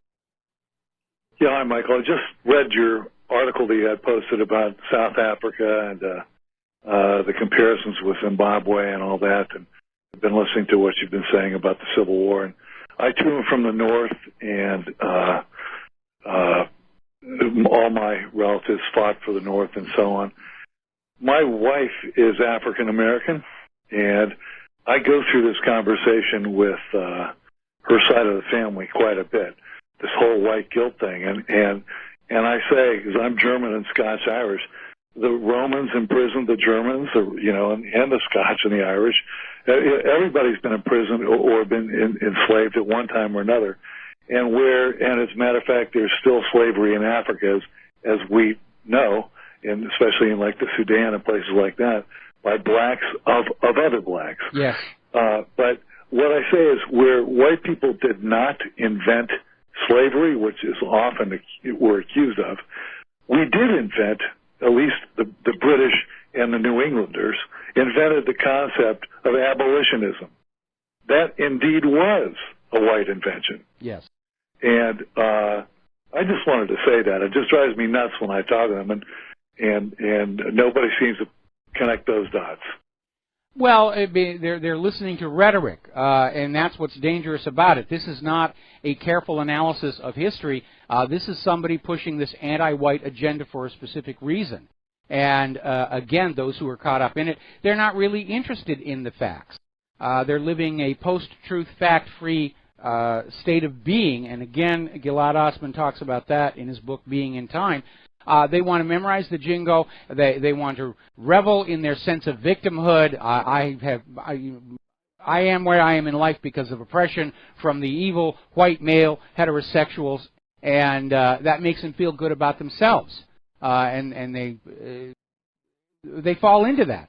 And Hillary exploited it tremendously last year. And unfortunately, as a society, we're going to be feeling the after effects of all of that race baiting and feminist victim mongering. We're going to be dealing with that for years and years to come. You know, Michael, if your theory is correct about the removing people's identity is correct, and I actually believe that it is. The biggest, the world government, the New World Order people must see North American white people and Europeans with money and education and affluence and significant numbers as the biggest impediment to their taking over. And I think that's one of the reasons why we're a particular target. I think we're a target more as a scapegoat mechanism because certainly China is a major block in the goal of the New World Order, and I don't think we can confuse too many of them of being white. Right. You know, white people are okay to blame. We're going to blame the white people for everything. Oh, the bad white people, the bad white people. It's just a scapegoating mechanism. You know, Hitler did it with the Jews, and some governments are doing it with the Muslims, and a lot of people in this country are doing it with white people. You're right. Well, thanks, Mike. That's it for me, man. All right, thanks an awful lot, and I think that clears the phone lines for us. Let me just do this. Now then, Facebook is starting to lose customers because of the censorship, and they have issued a warning about slower ad growth, and their stock price has declined. So we're having an effect. We're having an effect just like happened with Starbucks, just like happened with Target. Remember what your business is and stop bringing the politics into it, or we, the American consumer, are going to extract a price. We're going to go someplace else. We're going to take our business someplace.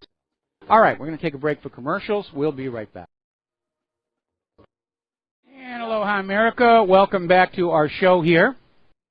And let's see, getting on back to the news here. Now, a little bit of good news up in Seattle, Washington.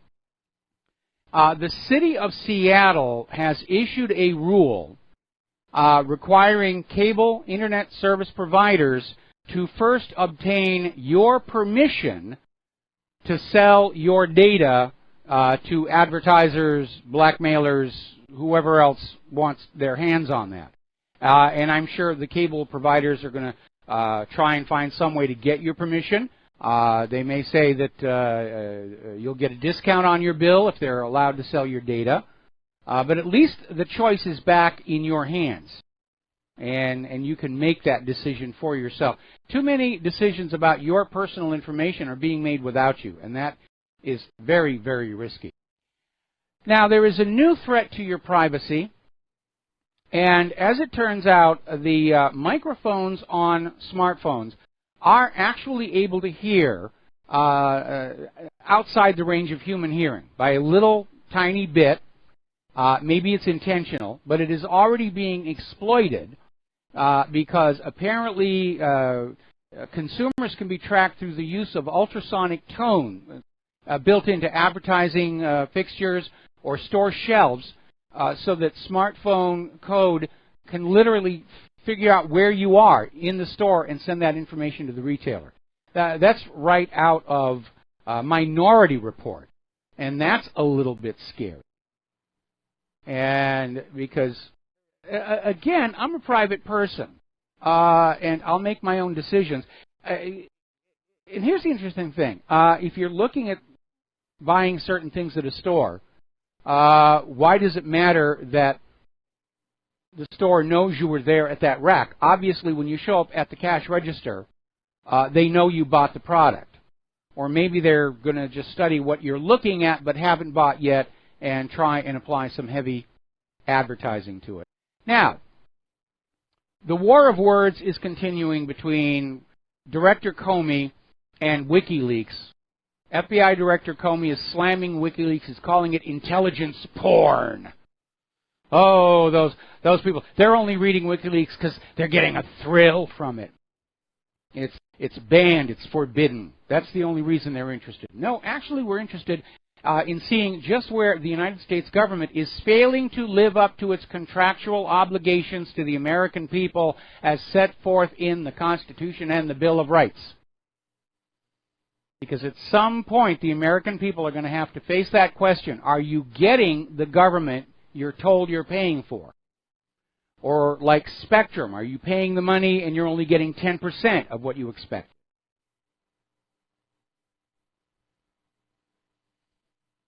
Now, as you know, last week, the National Security Agency came on out with a grandiose announcement. We are not reading your emails anymore. Go on and just write about the nuclear bomb you're building in your basement in your emails. We promise you we're not looking at it. Then William Binney came on out and said, no, the way the system is designed, they have to scoop up all the email info before they can go to an individual targeted with a proper warrant. And then we even had a story that came out in the corporate media saying, yeah, the spying is continuing. Despite the new law that was passed, despite the assurances of the NSA, it's totally, totally out of control. And now Judge Napolitano is weighing in on what he calls the NSA Octopus. He's saying there's more spying, more lying, and basically he's saying because Trump knows that he has been the victim of overzealous and unlawful surveillance, that maybe there's going to be a debate over renewal of Section 702 to try and put more limitations on there. Because for all the spying the NSA has done, we can't see that they've actually accomplished anything at all, other than build the world's largest collection of private amateur porn, according to Edward Snowden. Anybody who's really planning a terror attack or a crime knows not to go on the internet or email or smartphones, because it is all being watched. It's an invasion of our privacy that cannot actually accomplish anything reasonable. All right, we're going to take a break for commercials, and we will be right back. And aloha, America. Welcome back to our show here. Now, apparently, earlier this week, the Office of Director of National Intelligence released a report that confirmed Barack Obama's White House used NSA technology to gather information on more than 30,000 Americans in 2016, which included both metadata and the actual contents of the communications, and then circulated these intelligence reports without removing the names. This is illegal. So it's just coming on out, bit by bit. Will the government do anything about it? No. Now, here's a very interesting article. As you know, a lot of us in the truth movement, we're being harassed. We're having our careers wrecked. We're being threatened. Our servers attacked. We're always saying, oh, it's FBI and NSA. Actually, it turns out there are now private companies like Blackwater, to which the FBI and the NSA are outsourcing their harassment of targeted individuals so that they can say their hands are clean. No, we're not the ones who ruined your career. No, we've got absolutely no record of it. And technically they're correct, because the harassment and career wrecking and the threats and everything are being handled by these private companies. And one of these companies is James Byman and Associates. It's based in Fairfax. It's just down the street from a whole bunch of three-letter agencies, and they have developed special tools for the FBI. And their job for the government is to hack into computers and phones of watch-listed individuals and targeted individuals. So the spying is still continuing. Cybercrime is still continuing. And not only is it a violation of the Fourth Amendment, not only is it a return to the abuses of COINTELPRO, it's not going to work, because any real criminals or real terrorists know better than to use modern electronics. They'll go back to something else. There's an interesting story in the run-up to the second war in Iraq. They were running a battle exercise, and there was the good guy forces, and then they tagged some general and said, you're going to play Iraq, and we're going to come on in and invade you. And much to their embarrassment, the OPFOR general succeeded in winning the battle. And all he did was to turn off all the electronics. And they sent communication by hardline. They had a lot of pre-planning and code words going on, because the United States has become over-dependent on this ability to go into your computers and your smartphones and listen to you, and they've allowed other methods to just sort of fade away. Even today we're hearing about the lack of so-called ground truth, meaning assets in other countries. So anybody who decides not to play on the playing board the United States has set up has a natural advantage. So let's talk about human-caused global warming. Earlier this week we showed a video that's talking about a report on massive crop losses all over Europe and the United States, and how it's already leading to a doubling of food prices. And it's probably going to get worse before it gets better. Apparently, California's vineyards got hit really hard. They lost 50% of the grapes. And it turns out it's not just fruits and vegetables, because they had a huge snowstorm that really hammered western Kansas, but also hit areas of southeast Colorado. They got 10 inches of snow. And as a result, everybody thought spring was here. They'd already put the cattle out to pasture. And hundreds of cows have frozen to death. And that is going to start pushing up on the already high beef prices. Good reason to go vegetarian right now. All right, we're going to take a phone call. Philip in California. Aloha. Welcome to the show. What's on your mind? Hi, Mike. What's on my mind is how Trump, I don't think he really understands the economy because, let's say, they're trying to push for this health care where, pre-existing conditions, they're in there, you know, they're in there and they can't be removed, and they don't know that that's going to drive up the health care costs in itself. They don't understand how the free market basically works in insurance. Well, what's your thoughts on that? Well, my thoughts on that is they have to address the pre-existing condition issue, because when Obamacare was first brought out, remember Obama was saying if you like your plan, you can keep your plan, which was total nonsense, and policies were being canceled by the health insurance companies in order to force you to buy the more expensive Obamacare policies, and a lot of those policies that were being canceled were policies that had been paid into over decades by people who did have pre-existing conditions, and the health insurance companies were required to care for them. Then when they went into Obamacare, the attitude of the health insurance industry is it's a clean slate. These are all brand new policies, and we have a right to refuse to sell to people with pre-existing conditions, or to basically say those are excluded from coverage. And it was a big hue and cry at that time.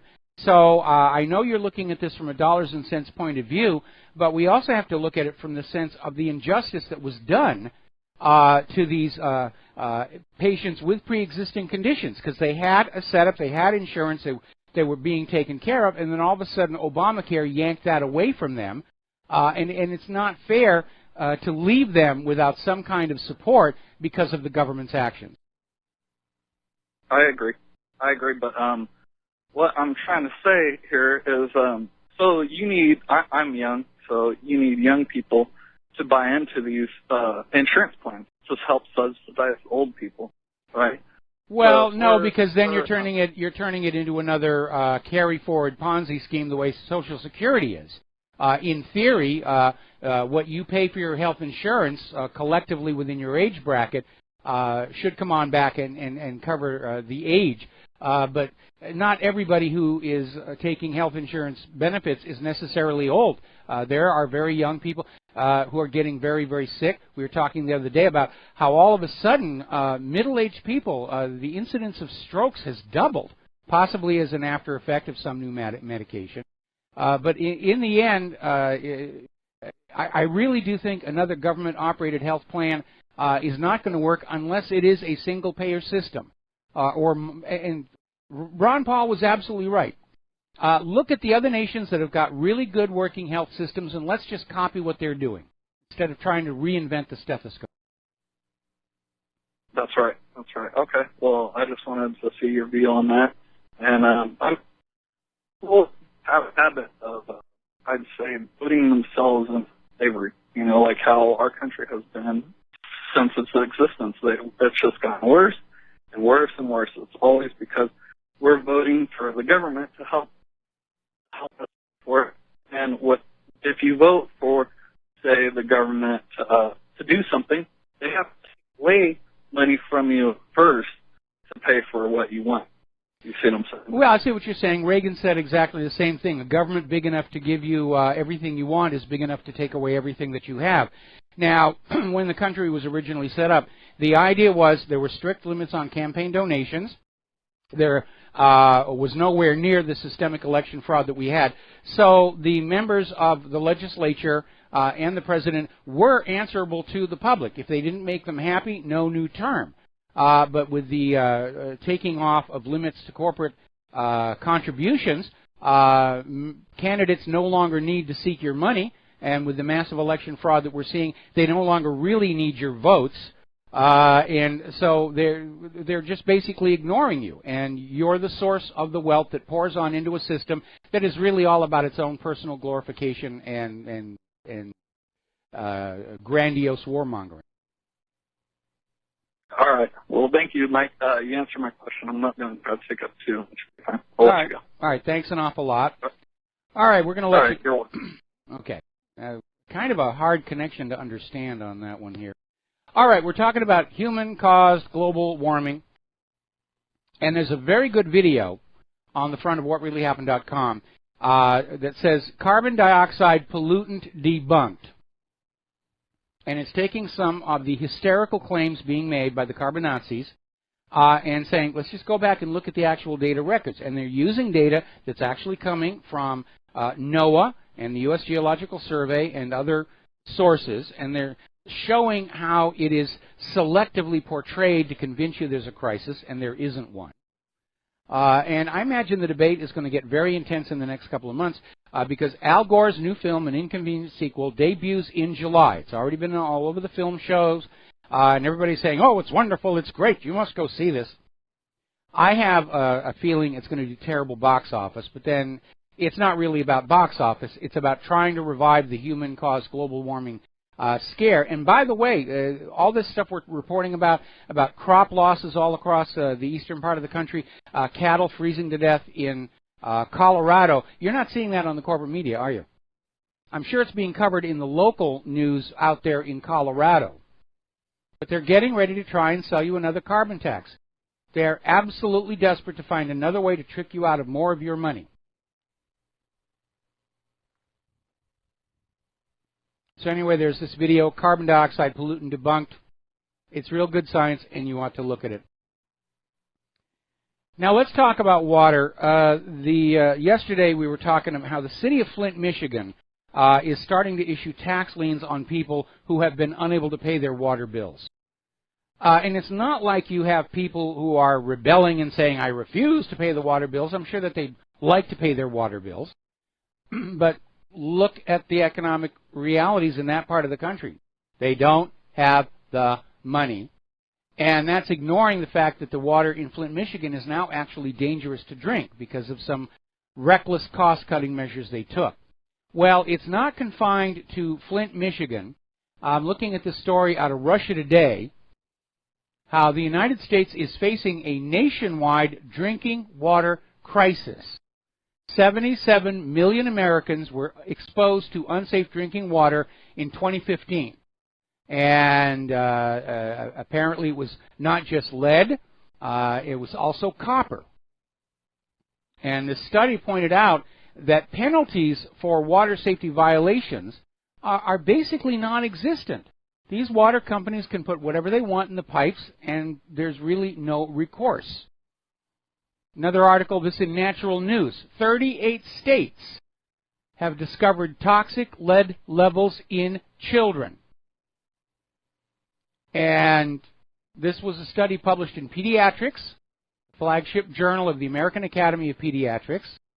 And the researchers pooled data from the Centers for Disease Control and Prevention, and they revealed that 38 states and the District of Columbia have childhood lead exposures of 10 micrograms per deciliter or higher. This can cause brain damage. Now, you want to talk about whether the United States is the greatest nation on earth or whether it ever was or ever will be again. One of the most fundamental things that we expect from our government is the basic necessities of life, like water, that it will be safe to drink coming out of that faucet. And we don't have that anymore. And that's another sign to me that this government is heading to a Soviet Union-style collapse. Now, here is another story. This is very, very, very, very sad. Being reported over in the Daily Mail. Child suicide attempts have doubled in the last decade. And data from 32 children's hospitals across the United States shows that around 120,000 under-17s have been treated for attempts to take their own life since 2008. But the majority of that has come in recent years. Now, what has changed in those last few years? Well, yes, the United States is a more stressful place to be living in. But we're seeing that age group be marketed and saturated with these prescription antidepressant drugs. And if you go over to ssristories.org, you will see case after case after case of people who are perfectly okay. Their doctors will put them on these medications, and then all of a sudden they'll get an urge to kill themselves that they can't stop. And I went through this myself when I was dealing with the aftermath of the breakup of my first marriage, and I went to my doctor for a completely unrelated issue. And she was saying, how are you handling the breakup? And I said, well, I'm not entirely cheerful. And she said, you want some of this, and wrote me a prescription, and I can't remember what it was specifically. But I got on there with the, following take a pill here and so forth and so on.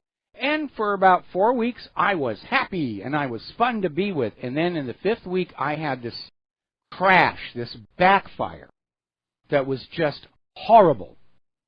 And that's why I will never, ever take those medications ever, ever again. Another story coming out of Investment Watch blog. Apparently more than 6 million patients have been given the wrong prescription information on statins. And they're either on the wrong type of the drug or the recommended dosage is inaccurate. And doctors are saying the situation should be corrected as a public health priority.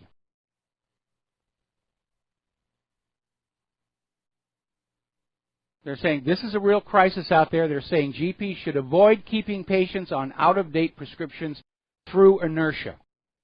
They need to look at it. Statins have never proven to be effective. In fact, more and more people are thinking statins are actually causing more deaths than they're helping people, because the plaque is coming off the artery, not slowly, not gradually, but breaking off in huge chunks that then finds its way into a very inconvenient location. I suspect that's what happened to my youngest brother.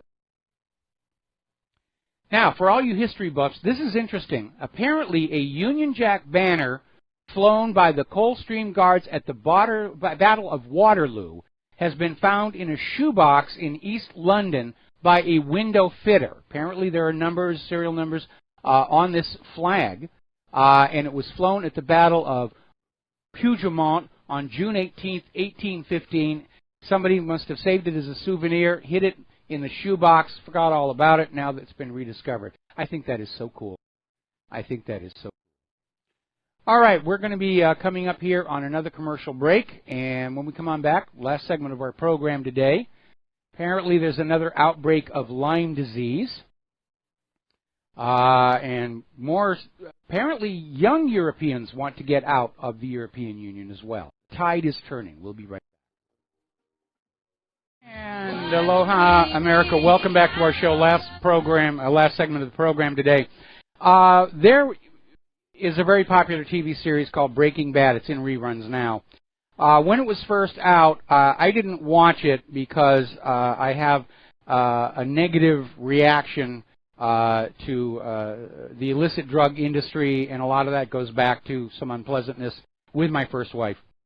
But when it was coming up on the final episodes, I tuned in and I realized it actually was a very good show, especially William White, the lead character, who was a teacher who was drawn to cooking methamphetamine to pay off his cancer bills and take care of his family, which you start thinking that's a very understandable situation here.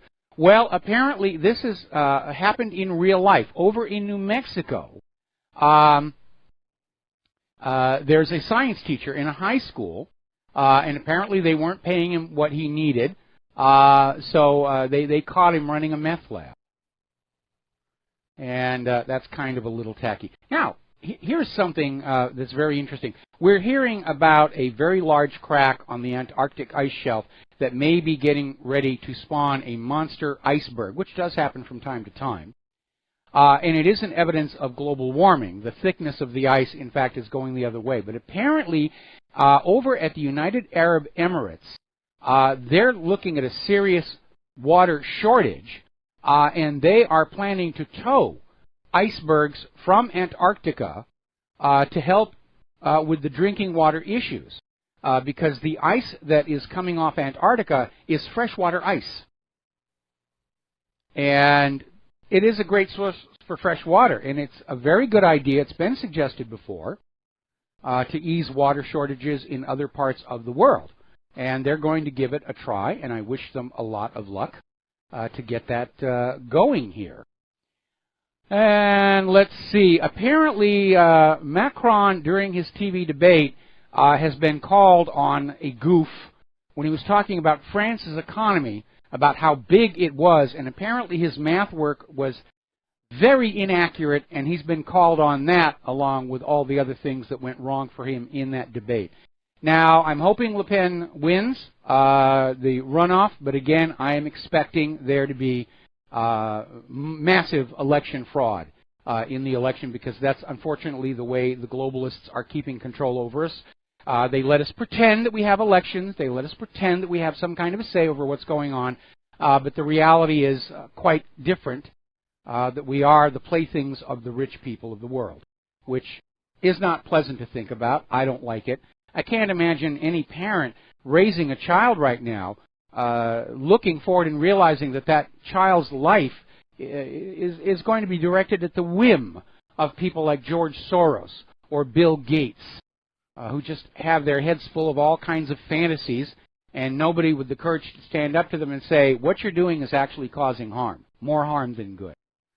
So that's where we are. All right, there's the music. Time for me to get on out of here. Tonight is choir night for the Lady Claire, and Lady Claire will be with us in hour number 3 of tomorrow. Please take what you learn here, share it with everybody that you know, and we'll be back tomorrow. Aloha, America.